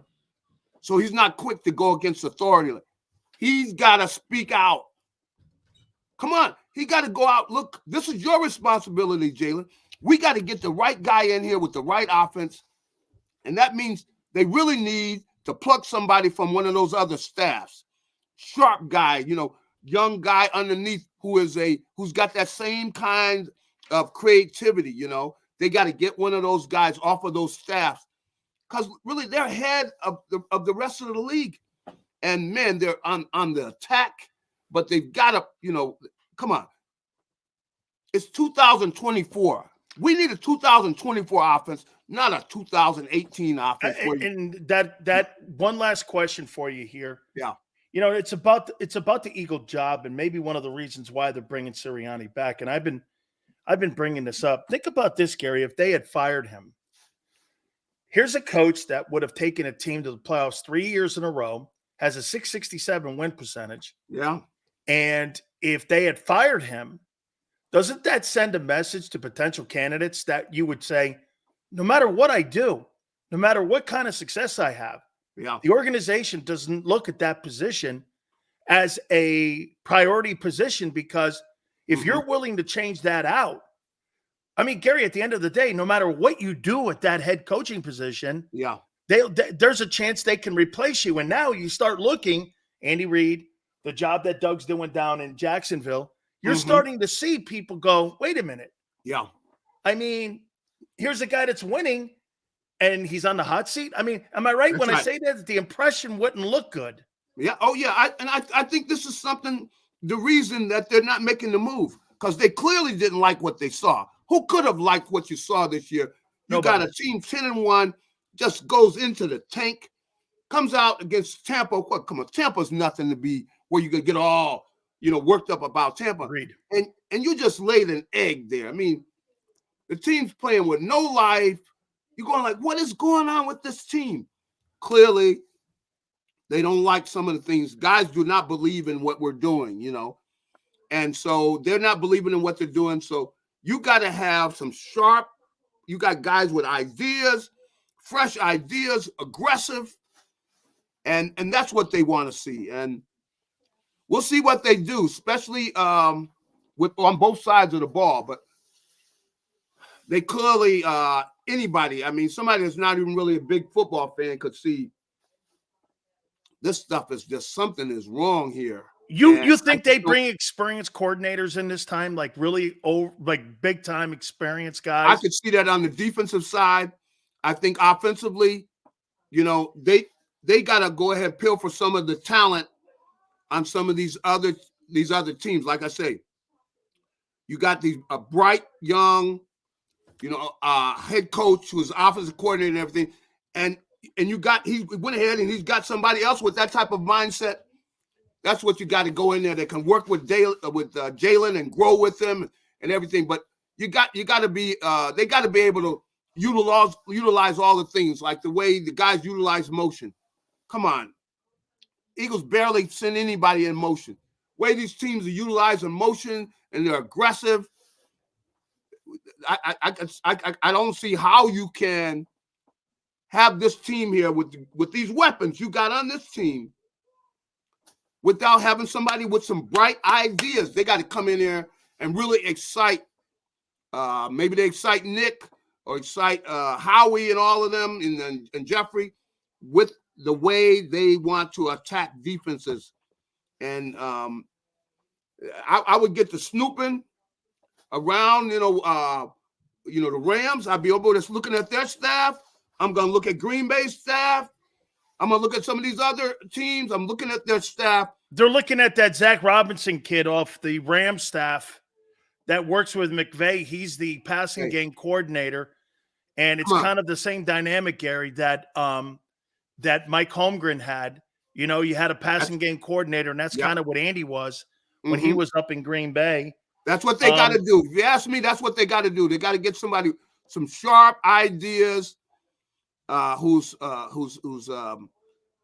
at the edge, you know, of what they're doing in the NFL now, you know, because the Eagles got the weapons. They got to utilize them. Would you be open to a guy like Cliff Kingsbury? Well, I let him come in. He's a quarterback coach right now at Southern Cal. I know. I'm And going to interview him. he worked with Kyler Murray and Mahomes, and he's worked with Caleb Williams, and he obviously worked with Lincoln Riley, and Lincoln Riley worked with Jalen. So, I mean, there's kind of a connection there a little bit in the RPO. I mean, you know, again, I think sometimes, Gary, what people get in and fall into the trap, they look at the guy and go, well, this guy sucks as a coach. No, he may suck as a head coach, but does he suck at developing and finding talent and scheming guys up? Yeah. Because you know as well as I do, Wade Phillips was a mediocre head coach, but as defensive coordinator, he'll go down as one of the best defensive coordinators in NFL history. Yeah. Yep. You're right. I mean, you know, you're looking for, you know, and you get in that meeting room and you know, you could get somebody that you could see their ideas, that they're sharp and they're ready to develop and continue developing. See, that's what they need. They need that kind of environment. And I think one of the big things, though, is, you know, Jalen has got to speak his mind, you know, and because I don't think he was open to probably the way things are struggling. He doesn't like something. Look, you got to come in there and throw some stuff. Hey, you got to let the people know what you're thinking, because right now, in a way, you're kind of an owner. You're not just a player. No, you got a seat at the board of directors table now. You've got to be able to vent your opinion. Yes. And not apologize for it. Yeah. You know, I know he doesn't want to be, he wouldn't want to be out on the TV cutting up his teammates or cutting up anybody. He's not that kind of guy. But he has got to make sure he lets them know what he's going to feel the most comfortable with. What does he want to do? Because you know he wants to win. But you can see, like I said, what guys are saying by his body language, he don't believe in what we're doing. You're sitting over there, man. You got the same thing coming in your ear, man. You know. Yeah, agreed. I got you here, Gary. I appreciate it very much, man. I mean, I can't wait to the Kumbaya session on Wednesday. They'll be throwing hugs and kisses. Hey. Oh, by the way, I got to leave you with this. Let me say something to you about a national treasure or a Philly treasure. That Jason Kelsey jumping out of that booth. I don't know. Hey, man, I'll tell you what. He saved his brother's ass, Travis Kelsey, with that stupid shit that he did to Taylor Swift or Travis Swift. I don't know. He's doing the love thing. His brother's doing high hurdles out of the box in the snow with no shirt on and no shoes. Dude, who's a bigger Philly treasure, Barkley or Jason Kelsey? Well, I think, you know, right now, I mean, you know, Kelsey got a championship. Charles didn't win anything here. Charles didn't win anything. You know, of course, Charles was a great personality here, but, you know, Kelsey, especially when he got out there and he went off and he, you know, with the speech he gave and everything, he is a Philadelphia treasure. There's no doubt about that, man. The dude. Hey, dude, and by the way, I love the fact he didn't spill any spillage. He's got a beer in his hand. He jumps out of the booth. Then he's walking back up. He guns it and jumps back in. I'm like, this guy's a goat. He's one of the greatest. And I'll tell you what, can you imagine him and Gronk? Like, I know. Party, man. Wow. Those two guys. I guess they let both of them get a few drinks in them, man. You better look out. Holy cow. Gary, thank you, my friend. I appreciate it. Hey, one last thing. They better make sure they're not on a channel with just the kids listening and everything, you know. You get a few in those guys, man. Thank you, my friend. I appreciate take it easy. Gary. That's really awesome, man. Absolutely great stuff there. Don't forget, you can catch Gary on Fox 29 covering the Philadelphia Eagles. All right. Hit the like button. Keep it here on the National Football Show.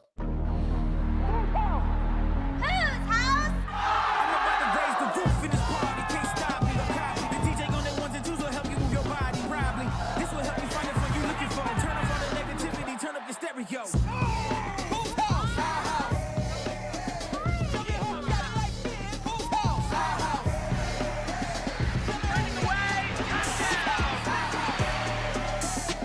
Football and Hooters, the perfect pair.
Any professional sports coach will tell you there's no substitution for preparation. At Malamut & Associates, that is a tenet by which we live. We prepare from day one for victory. Anything less is not acceptable. Underdog Fantasy has a way for you to play alongside your favorite football team all season long with their fantasy pick'em game. You pick between 2 to 5 players, select whether they'll go higher or lower on one of their stats, then do what you usually do on a Sunday, watch the games. You can win up to 20 times your money in a single game by going 5 for 5. It's a fantasy game, and the Sports Betting Show wants you to get involved. Go to UnderdogFantasy.com. When you sign up, use the promo code WIN, and Underdog will double your first deposit up to $100. That's UnderdogFantasy.com. Use the promo code WIN.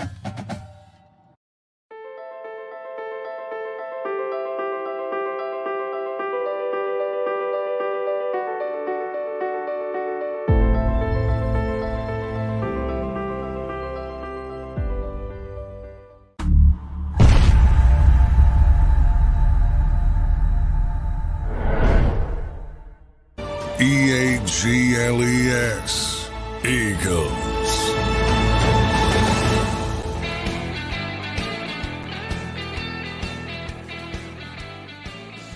Can we please get an SOS out for Nolan Smith? What a shitty pick that's looking like. Holy cow. Whatever you do, don't look at his numbers. This guy was brutal. I mean, a first-round pick for that guy? Holy shit. Man. Woo! That's a Howie special. I don't know who's better, Nolan Smith or Nakobe Nodine. Man, between those two guys, I got to file a missing persons. Hey, excuse me. I'd like to send a missing persons officer over to the NovaCare Center. And if you go over to the NovaCare Center, can you please, and have you seen these two dudes? One's name is Nolan Smith.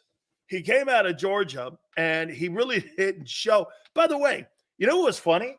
If you watch him on the field, he looks like he doesn't know what he's doing. Now, look, I get it. First year in the NFL, man, is a rough one. It's a rough one. It's a rough one. Okay? It's a rough one. I get it. But damn, dog. Man, you look like you didn't belong in the league. You look like you weren't a football player. Nakobe Dean kind of acts like one. He's a little guy, though. But shit, the dude, the kicker, what's your kicker's name? What's his name? Elliott? Is that it? I'm not really, kickers aren't football players. But, I mean, what's his name? Elliott? I think that guy's got a bigger shoe than Nakobe Dean. Nakobe's a little guy. He's like Howie Roseman height. Him and Howie, same height, 5'10". I don't even think Howie's 5. There's no way Howie Roseman's 5'10". Standing on a Tokyo phone book, he's 5'10". Not a chance. Howie's about 5'5". Jake Elliott, that's it. There's your kicker. Kickers aren't football players. They're specialty guys. It's like telling me a golfer's an athlete. So's a golfer's an athlete. I don't think so. So's a bowler. What's the deal with the Georgia defense? Well, easy, Brian. You got so many guys on that defense down there. You rotate so many players.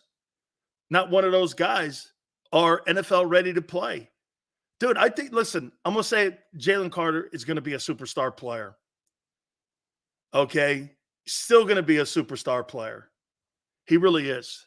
I have total confidence that guy's, and I would not want any other player in the draft than that guy where they picked him at 9. Not a chance. Okay? But the Nolan Smith thing, holy cow. Derek Barnett's better. Derek Barnett's a better player. SOS, guy. SOS. All right. Let me throw this at you here. Let's reset this thing. No, should I do it now? Yeah, you know what? Okay, I'll sweep the top of the hour here a little bit. We'll take a time out here in a minute. But let me ask you this, and we'll reset. But let me throw this at you here. Do you think you've seen the best of Jalen Hurts last year? Have you seen the best of Jalen? Before you answer that, you got to go on what he's done. Hell no. Hell no. Well, let's take a look at what he's done. Grade me your 3 years of play so far as a quarterback in the NFL. What would you give Jalen Hurts as a grade? His 3 years in the league. What would be the 3 years? And remember, he kind of had a redshirt year. Then he started his second year in the league. And he's been in the league now, what, 4? A B. You think Jalen Hurts is a B? A 6? A B plus? Okay? How good can a rookie be with bad coaching? There you go. Always hang back to the bad coaching. How about if the player didn't want to run the RPOs and they just did what he wanted? How do you know that? You don't. Why do you go with the bad coaching? How about the bad play? So Jalen couldn't overcome the shitty coaching. Okay. Just got to have everything perfect. Okay. Now I know what I'm dealing with here a little bit. Okay. I saw Kyler Murray kick the shit out of the Eagles with Jonathan Gannon as his coach. I saw Drew Lock beat the Eagles. Brian Dable and Tommy DeVito. Is that it? Yeah. Tommy DeVito. Those guys have great coaches.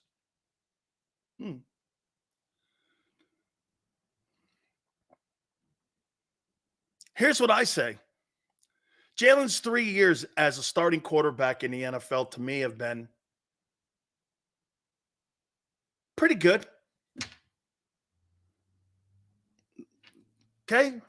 Okay.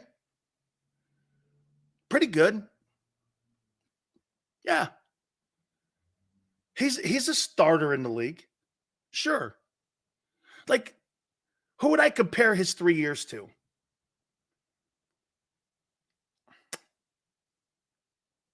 Teddy Bridgewater? Maybe a little better.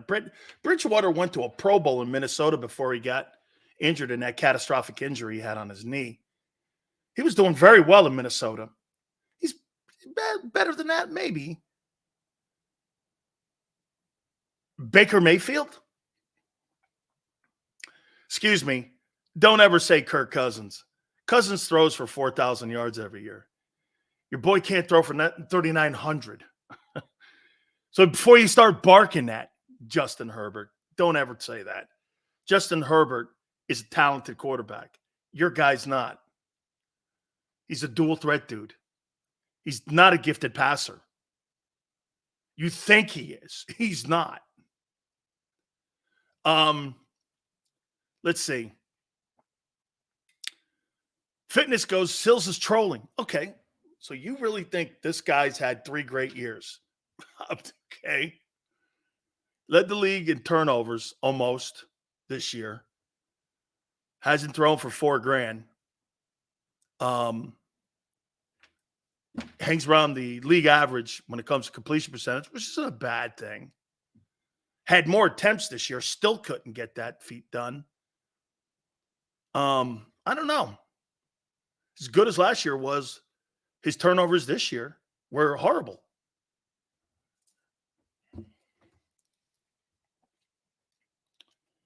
Let's see. I got to say one thing, too. You know what's crazy about Josh Allen? Josh Allen had turnovers, still won the East. What is it now? 4 straight years? The Bills have won the East with Josh Allen as a starting quarterback? 4 straight years, and the Patriots are in that conversation. Back when Brady was still there a few years back. Remember? Yeah. Can you imagine that?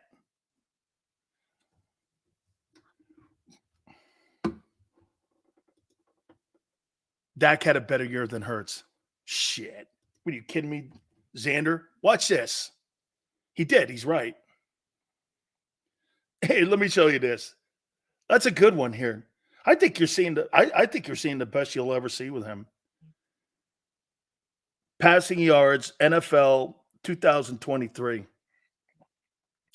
Let's take a look at this here this year and see how that thing came out this year.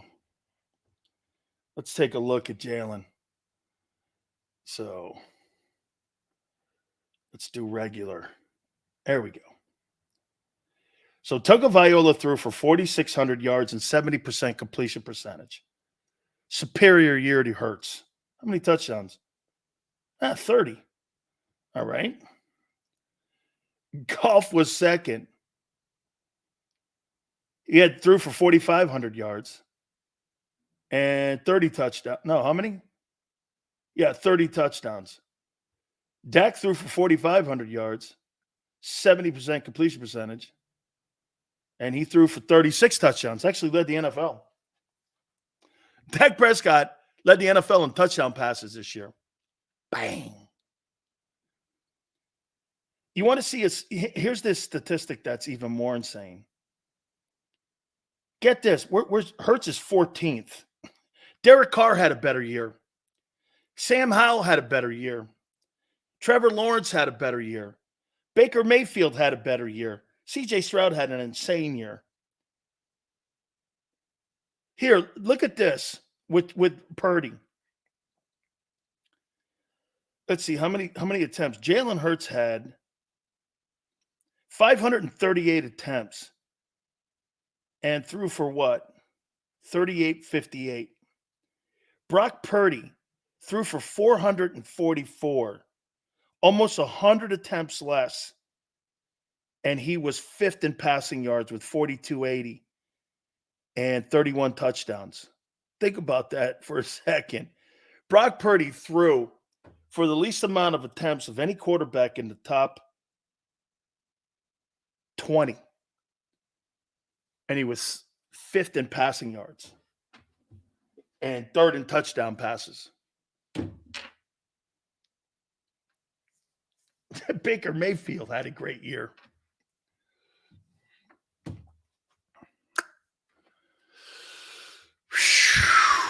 Wow. Purdy gets credit for yak. And Jalen sucked because of his coordinators. I know. Green Bay put them on notice. Let's see if Detroit shows up. We'll see if Detroit shows up. That's true. It's great. You're right. Hurts improved every year since college except 03. He should improve again next year. How do you know that's not the best you'll see him? I told you last year that could be the best you ever see of him.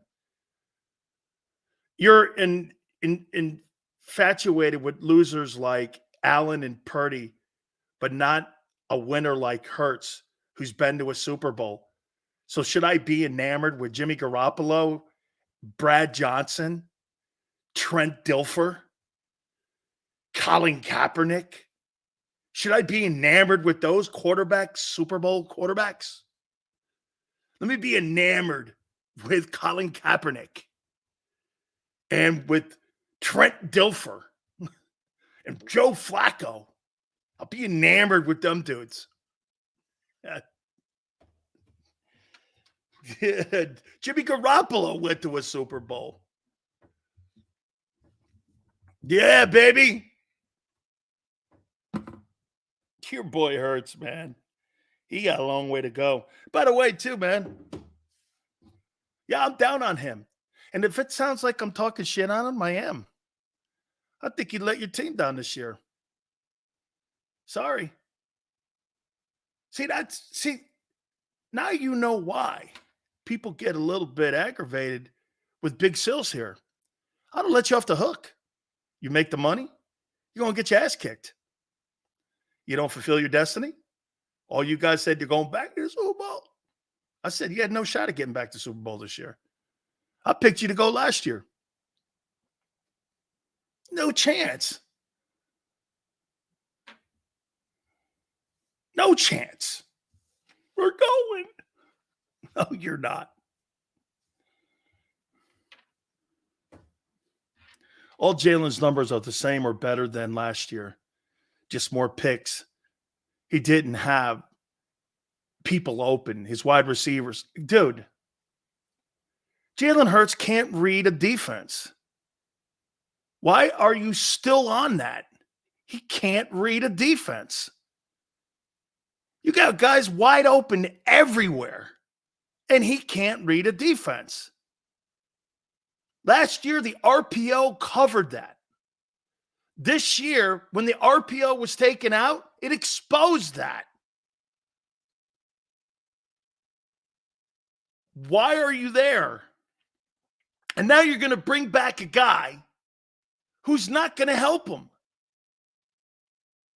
You want to help Jalen Hurts? Fire Nick Sirianni. Until that time comes, he's not going to be fixed.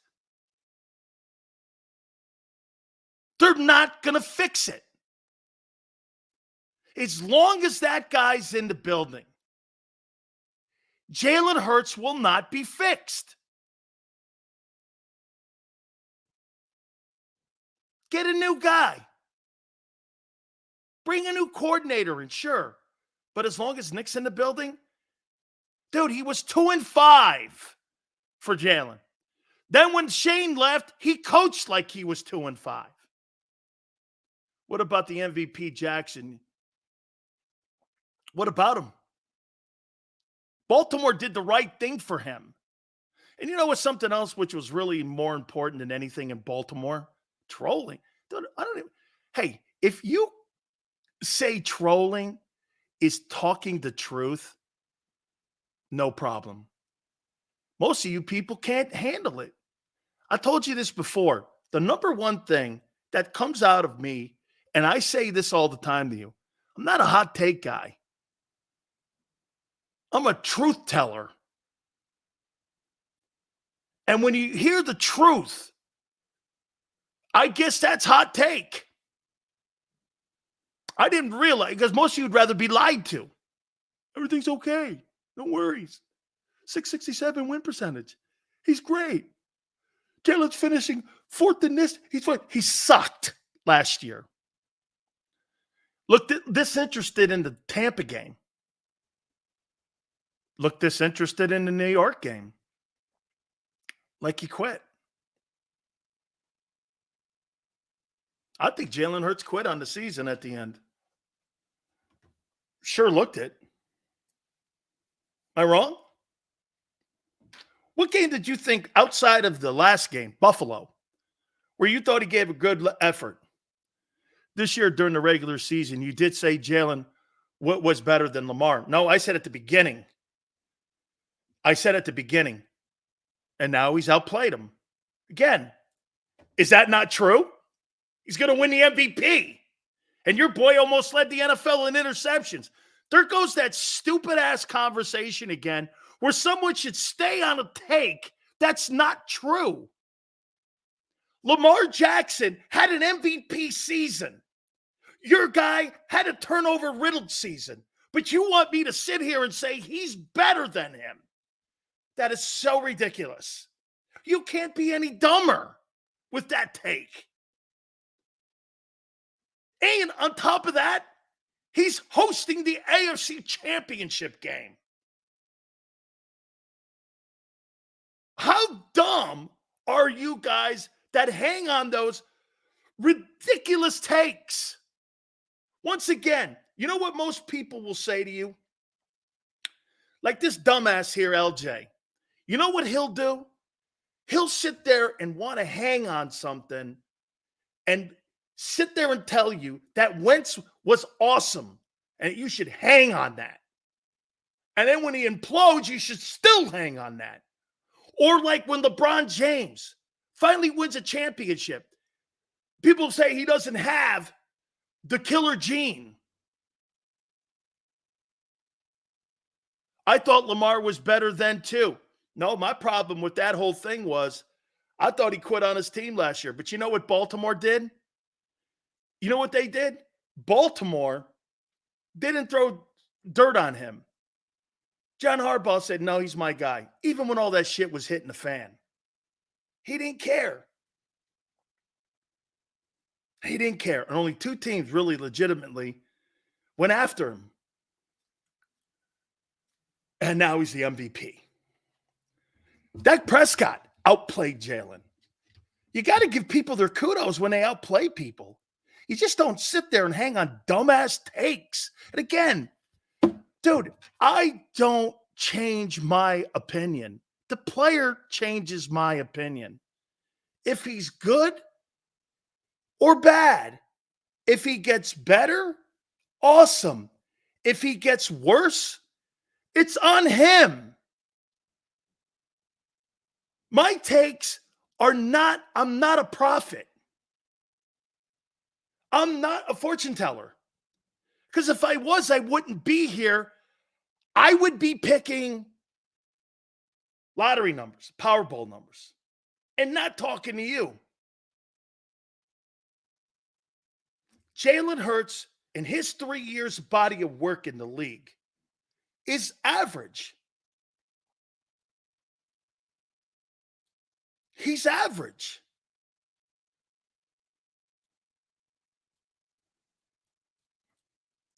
His touchdown totals when it comes. Now, look, he's unique and different because he's a dual threat guy. But he's okay. He's not. Get this. You're not building a passing offense around Jalen Hurts. You had 1,000 yards. Get this. Tell me this. How can every guy on your offense have a career year, including the quarterback in yardage, and you fall apart losing 6 or 7 ball games at the end of the year? Well, it's the defense. Your offense? I seen Tom Brady with the 28th ranked defense win a Super Bowl.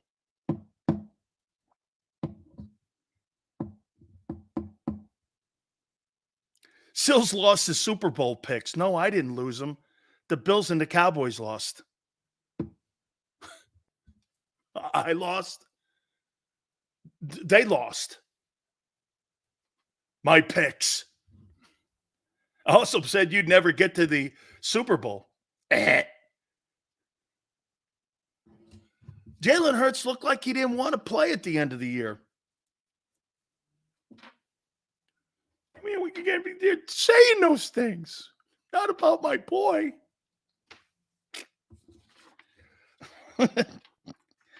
You guys are very oversensitive about your guy. Who gives a shit who your quarterback is? It's about winning games, and the Eagles winning games.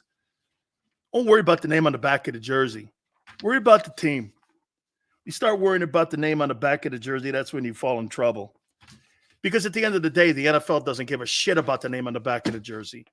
They give a shit about winning.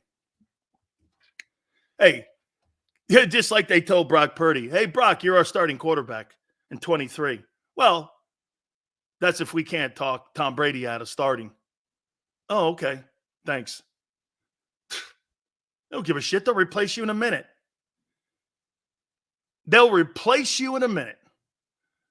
Hurts has done more than Allen. No, he hasn't. Josh Allen has one dude on that team. You've got 5 Pro Bowlers, 6 Pro Bowlers all over that offense, and you couldn't do shit with it. And by the way, for the record, for all the things that you think you've done, your 25 wins in 2 years have resulted in nothing. You got 25 wins in 2 years. And you know what you have to show for it? Nothing. Try that one on. Nothing.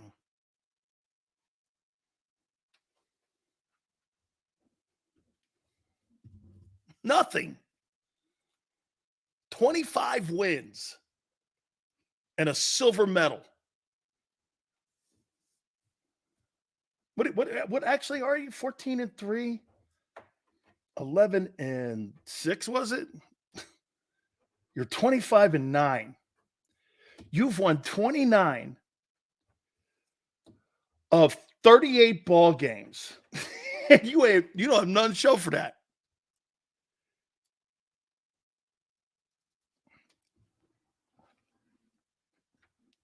Damn. Now I'm starting to feel bad. I'm starting to feel bad for you. Okay? I'll take Josh Allen any day. I told you that. Are you crazy? The guy's a superstar. That's a superstar. Your guy is a tomato. I'm kidding. He's not a tomato. I don't mean that. I'm going to take a look at some of the playoff games. We come back out of the timeout. I know, listen, I want you to do me a favor, some of you guys. I want you to lay your head down. Calm yourselves down a little bit. You're going to have a kumbaya kind of press conference on Wednesday. And all you guys and all you come together and figure it out. And you get Nick Sirianni back. Man, if Nick Sirianni was the captain of my boat and he was on the boat with Columbus, they'd have threw him overboard. Think about that, Xander. If Nick Sirianni was the captain of your boat and you were looking for the new world, the crew would throw him over. I mean, this guy can't find land. He can't find a running game. How could he find land? This guy can't even find a running game. Come on, man. All right. Hit the like button. Keep it here on the National Football Show.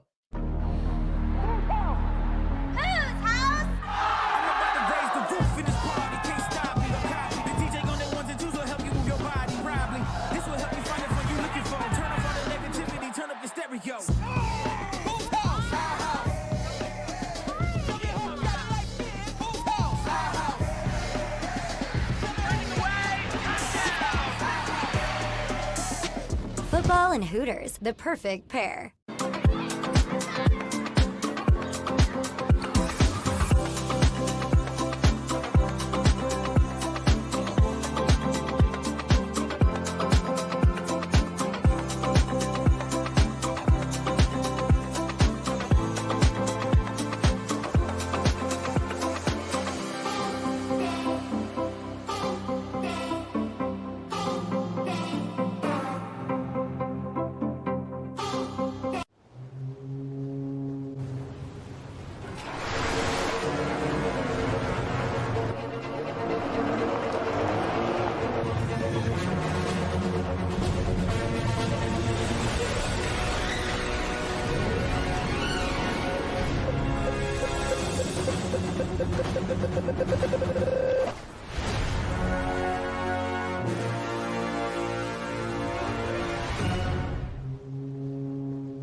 Any professional sports coach will tell you there's no substitution for preparation. At Malamut & Associates, that is a tenet by which we live. We prepare from day one for victory. Anything less is not acceptable. Underdog Fantasy has a way for you to play alongside your favorite football team all season long with their fantasy pick'em game. You pick between 2 to 5 players, select whether they'll go higher or lower on one of their stats, then do what you usually do on a Sunday, watch the games. You can win up to 20 times your money in a single game by going 5 for 5. It's a fantasy game, and the Sports Betting Show wants you to get involved. Go to UnderdogFantasy.com. When you sign up, use the promo code WIN, and Underdog will double your first deposit up to $100. That's UnderdogFantasy.com. Use the promo code WIN.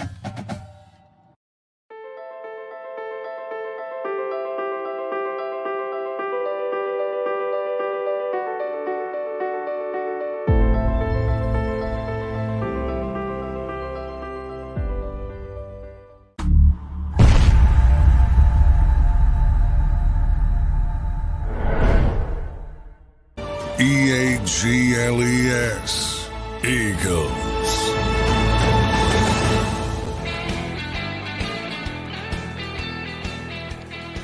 Big Sills. We're going to take a look at the divisional games.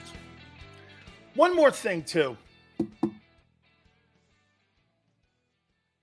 You think this thing gets straightened out as long as Sirianni's in the building?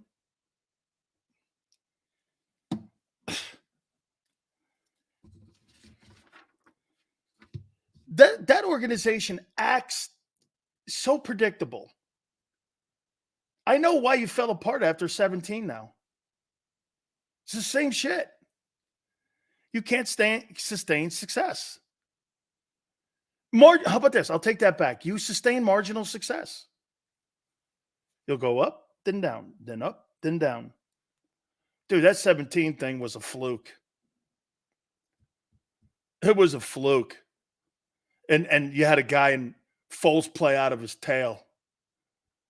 Oh, yeah, you just did. You played that game 10 times. Patriots beat you 9 times. No way. And the only reason you win is because of Doug. I'll say it one more time. 99% Doug Peterson, 1% Howie. 17. If you guys want to go 75% Belichick in New England, 99.9% Doug, 1% Howie for 17. I'll tell you what, though. It totally had one of my favorite. I totally had one of my favorite Super Bowl moments, and you guys know this. Those two guys on the sidelines when Foles walks over and Peterson's got all those papers like that, and he's got Frank in his ear, and he's doing all this shit. And let's run to Philly. Okay. Right there in the Super Bowl. This guy had 500 different plays lined up, and you don't think there's anything from the analytics department. Hey, and now that I know, I'll say this to you too. Hey, Maniac, I guarantee you Doug Peterson probably had the answer for he probably had the Yale, right? He probably had the answer to Howie and Jeffrey Lurie why you didn't go with analytics and you went with your gut, right? Probably had the answer for it. Let's do it. Great moment. Shit. That's a GOAT moment. It's just a GOAT moment. I mean, who was the coach of the Kansas City Chiefs back in the day? Hank Stram, when he called some crazy ass play and they ended up going on and winning the Super Bowl and beating the Vikings. And he called the play. It was like that kind of shit. The Eagles risk becoming the next season's Chargers. The Chargers fired both coordinators, kept Staley, Look how that turned out. And the Chargers are a shit organization. Okay? The Spanos family did the right thing. You know what they're doing? They cleaned house because they want Harbaugh. Jim Harbaugh with Justin Herbert will be frightening. Will be frightening. Because now you get a good coach in there, Charlie. A guy who knows what he's doing. 44-19-1. He's had success. I'm done. That's right. Remember something, too, and the great job that Doug's doing in Jacksonville. Jacksonville's a shithole. No success. No organizational success. 2 straight winning seasons. The quarterback was hurt the last month of the season with a shoulder, and they still almost made the playoffs and won the division. By the way, Doug Peterson has just as many division titles as your boy does. What are you doing? And he's in Jacksonville. And you've got 5 Pro Bowlers on your offense. Okay? Landon Dickerson, Jason Kelsey, Lane Johnson, DeAndre Swift, A.J. Brown. You got 5 Pro Bowlers. And you can't do shit with them. 5 Pro Bowlers. How many Pro Bowlers does Allen have in Buffalo? Diggs and who? The running back, Cook. Who else? Jalen's got 5 Pro Bowlers. 5 Pro Bowlers.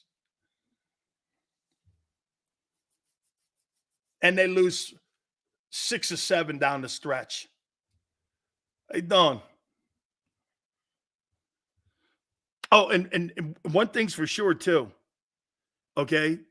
You're tied in the offseason. I think it's time to move off of Dallas Goedert. And I love the guy. Guy misses 26% of his football career every year. You can't rely on that position. He diminished in numbers. They couldn't get the ball to him for whatever reason. They couldn't get the ball to him. Targets were down. Catches were down. Injured again. He broke his forearm. I know. Isn't it something every year with him? Every year there's something wrong with him. Okay? Every year.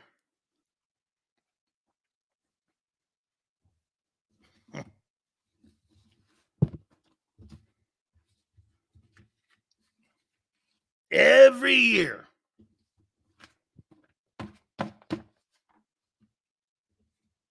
Let's take a look at some of these games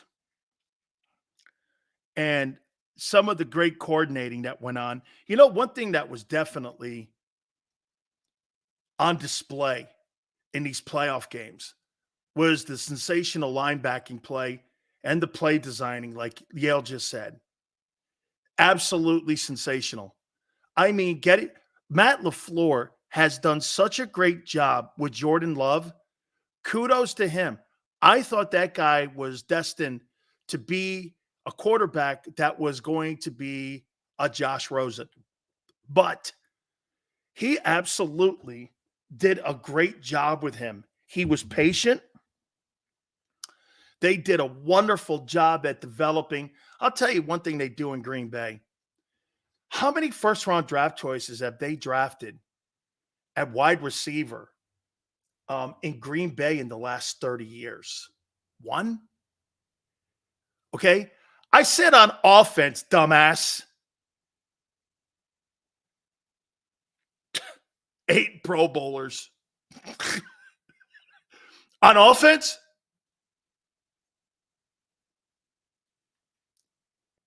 They did such a good. Hey, LJ, you can take the rest of the day off now. Congratulations to you, kid. It's all good. Thank you very much for coming aboard. I appreciate it.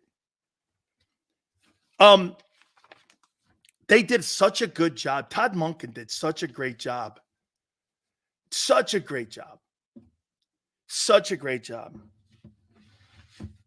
What did LJ say? Got him? Hey, Xander, think about this guy here, LJ. He gets up every morning laying next to his significant other. I'm not sure if it's a dude or a chick. Hey, nothing wrong with anything. But so his number one priority is to type and text me 400 times in a 4-hour show. And that's the highlight of his day. That's an honor. And I want to thank you. It means a lot to me. It does, Philly, that LJ would do that and take time out of his day to come here. And it's significant. And I want to thank you. Thank you very much. Oh, thank you. It means a lot. Used to listen on 1090. Hey, Charlie, thank you, man. 1090, one of the great stations of all time. Big Sills was on that station. That's the same station. Some of the guys in here wouldn't know. That's where Wolfman Jack was. Back in the day when we had all those great guys on that station, that thing went from, get this, Charlie knows, the Mighty 1090 that I did morning drive on, I think for 5-6 years, went all the way from Mexico all the way up to San Francisco, through LA. It was one of the biggest signals on the West Coast. And that bad puppy would go everywhere. I mean, we had ratings in Los Angeles. We were on in LA. We were on in San Francisco. We were on in San Diego. One of the absolutely biggest signals of all time. And you know, American Graffiti, that station is highlighted in that Francis Ford Coppola movie, The Mighty 1090. And I did ratings on, I did morning drive on that. And I had the highest ratings in the history of that station. We had 8 shares. And it was a crazy ass station, man. Now, back in the day, that thing used to be on, it used to be in Mexico. And that thing was so great.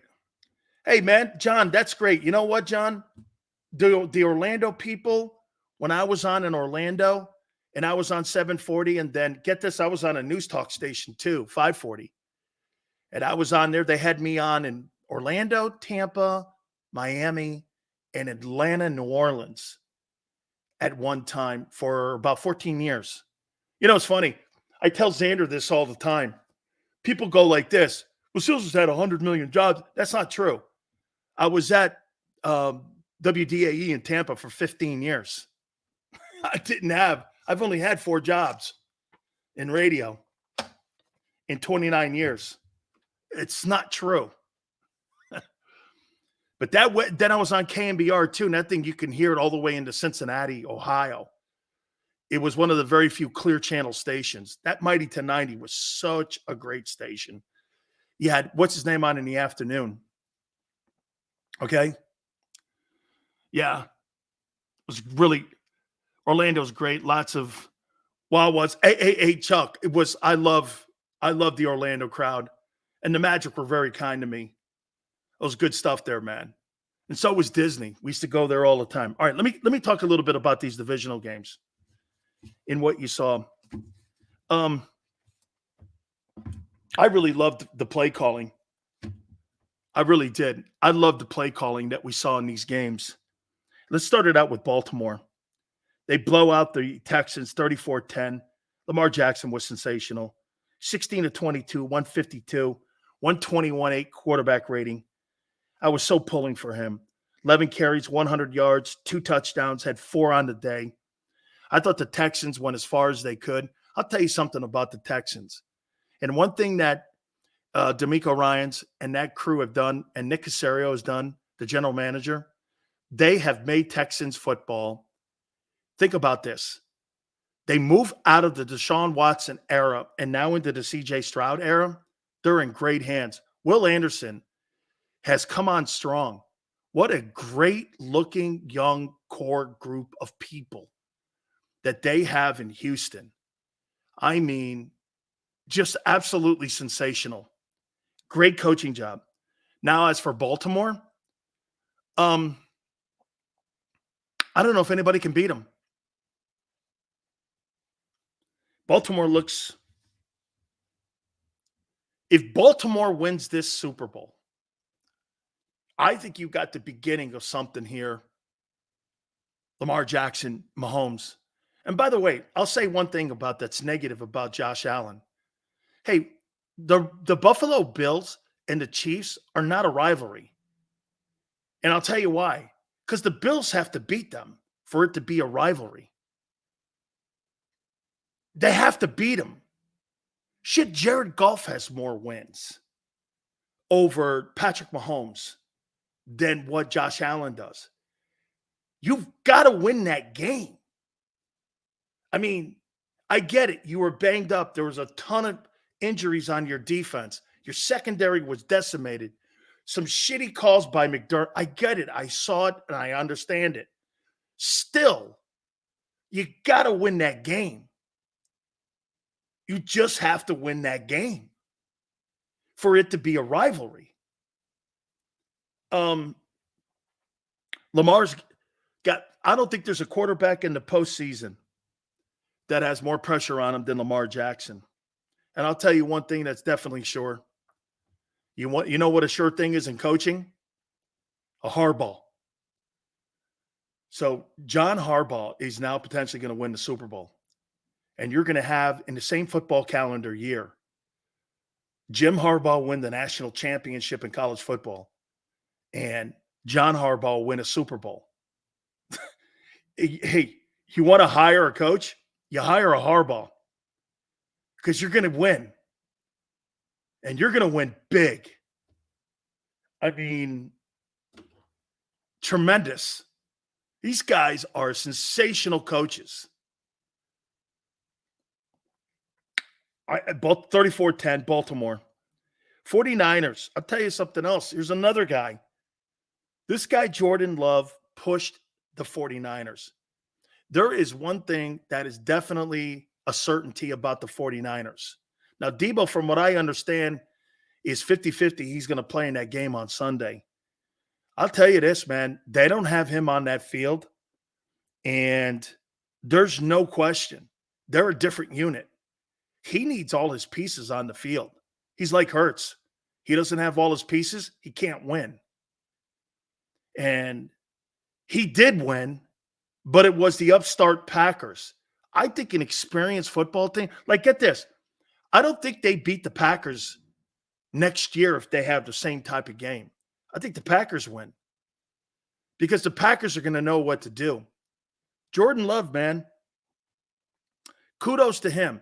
Now, what you get here is the problem what you have with the media here with Jordan Love, because most of the people out there are woke-ass liberals, and they're hoping for Jordan Love to be a better quarterback than Aaron Rodgers because of the whole BS with his political beliefs.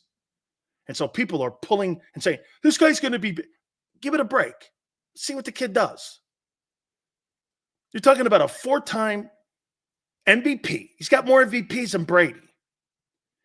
First ballot Hall of Famer. So before you start talking about Jordan Love being better than Aaron Rodgers, you might want to pump the brakes on that. Okay? You might want to pump the brakes. But I do think he's in good hands. The Packers, what makes that situation, by the way, Niners hold off and win 24-21. Purdy 252 and 1 touchdown. One thing I'll say about the whole Packers scenario, I mean, Brett Favre was up there for what, 17 years? You had Rodgers for 14. That's 31 years. You may have another position here. Let's just say 12. Okay? You may have 45 years of 3 quarterbacks in Green Bay. Okay? Kaplan talked all the shit about the Chargers moving to L.A., then goes to work in L.A. First chance he gets. On a station no one hears. I didn't say that. It's all good, Charlie. On the station that doesn't get ratings. Okay? That's pretty incredible that they've got that kind of, that they have that kind of quarterbacking going on in Green Bay. So 49ers do hold on to win. I don't think they beat the Packers next year if they have to play like that. Okay. The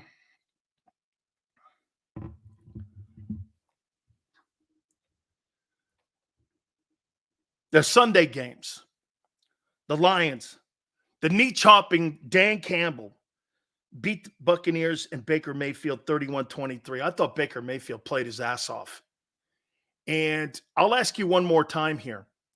If you're the Bucks, what's the number you start Baker Mayfield's contract out with? A 3, 4, or 5? How much are you going to pay him?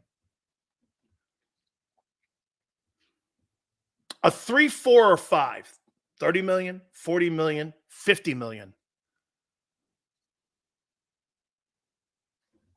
30? So you're going to pay him what you're paying Ryan and Tannehill. I think you got to. So you're going to pay Daniel Jones more than Baker. Daniel Jones makes 40. You're going to pay Daniel Jones more. I'm going to pay Baker Mayfield $40 million. Sign him to a 3-year contract or 2 years with an option. I'm going to do a Geno Smith deal. 2 and an option. I'll give you 40 and team option for the 3rd year so I can get out of it. Okay? Maybe 38 and then 42. Something like that. And then team option in the 3rd year, they could pick it up and pay you 45. Yeah, you can build the roster up, though. You could still build the roster up with a $45 million quarterback. I thought Jared Goff did a great job. By the way, Jared Goff, I think, is in a contract year. What do you do with him? Are you going to pay him $50 million?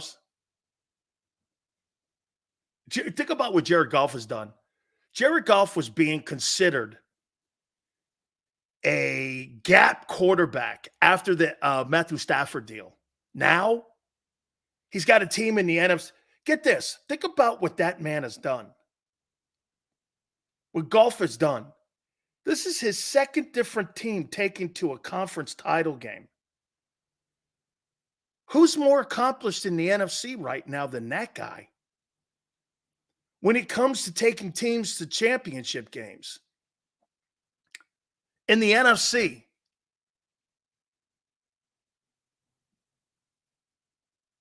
been to a Super Bowl, won a conference title, and now he's got another team, a completely different team in a conference championship game.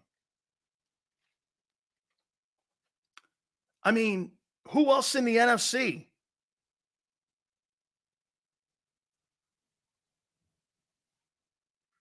It's incredible.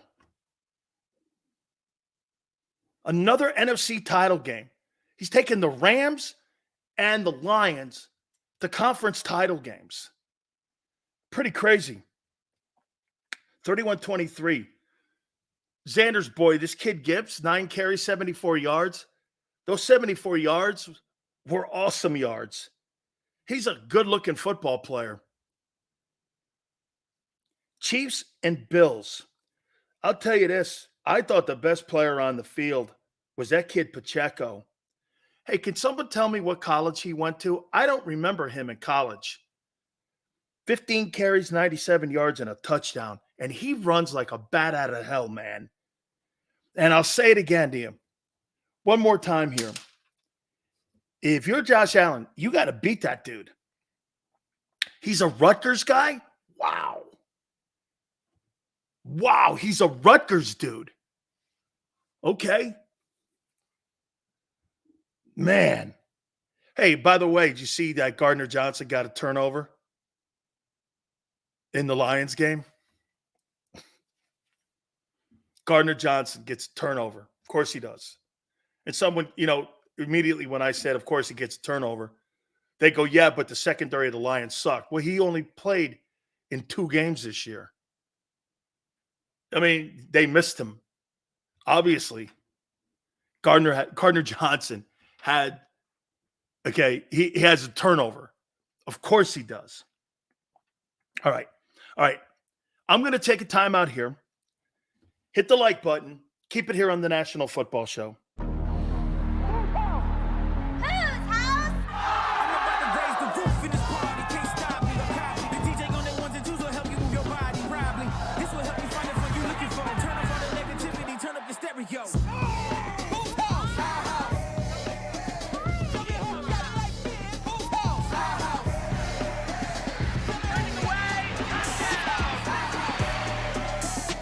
Football and Hooters, the perfect pair.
Any professional sports coach will tell you there's no substitution for preparation. At Malamut & Associates, that is a tenet by which we live. We prepare from day one for victory. Anything less is not acceptable. Underdog Fantasy has a way for you to play alongside your favorite football team all season long with their fantasy pick'em game. You pick between 2 to 5 players, select whether they'll go higher or lower on one of their stats, then do what you usually do on a Sunday, watch the games. You can win up to 20 times your money in a single game by going 5 for 5. It's a fantasy game, and the Sports Betting Show wants you to get involved. Go to UnderdogFantasy.com. When you sign up, use the promo code WIN, and Underdog will double your first deposit up to $100. That's UnderdogFantasy.com. Use the promo code WIN.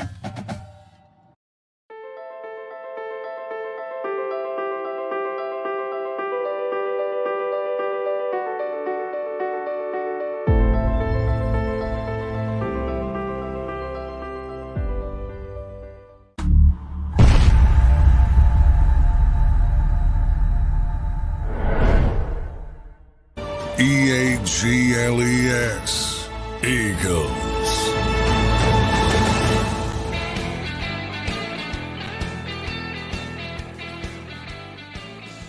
So the Eagles, as you guys know, are not bringing back Matt Patricia. They're not redoing his contract. I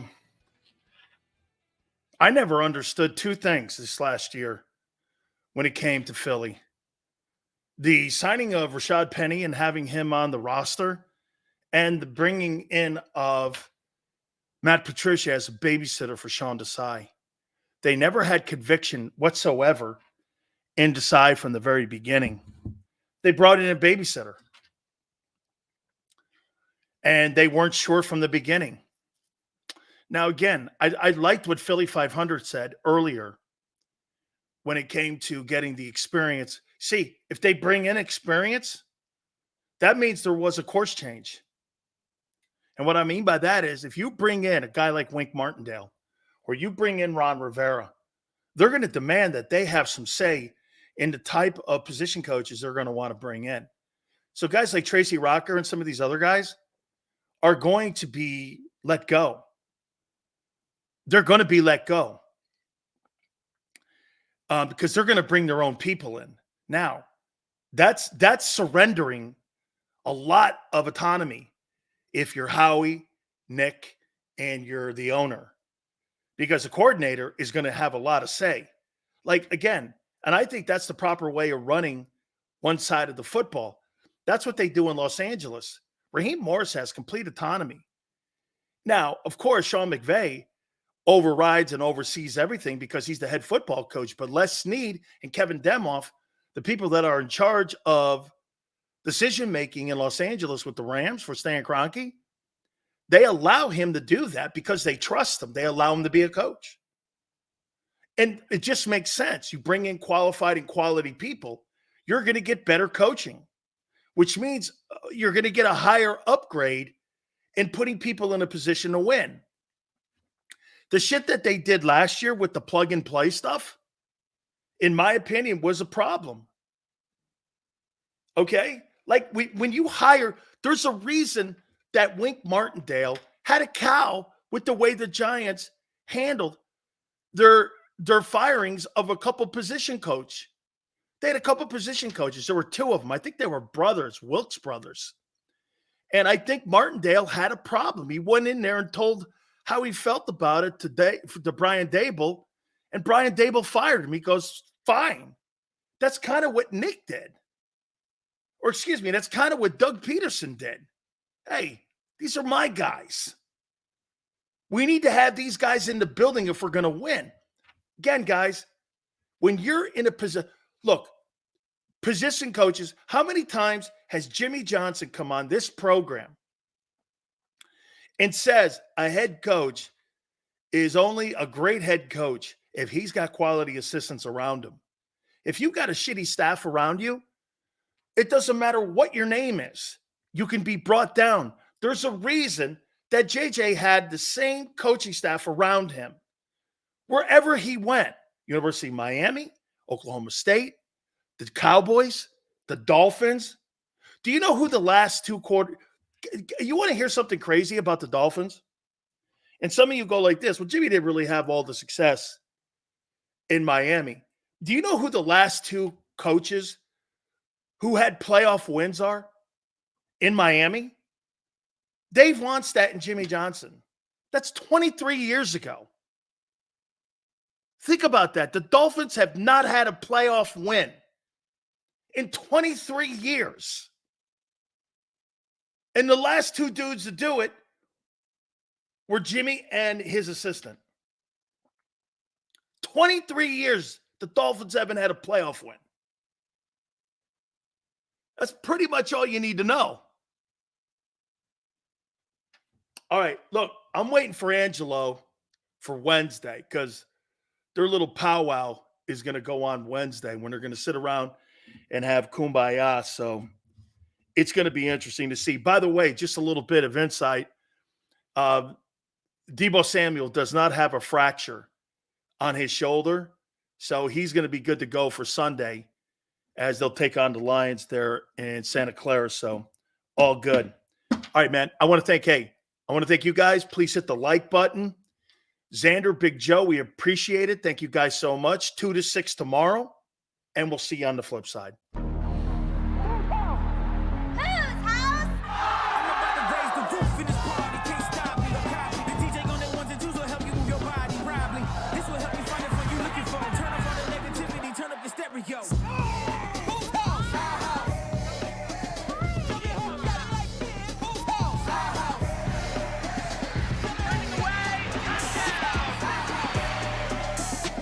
Football and Hooters, the perfect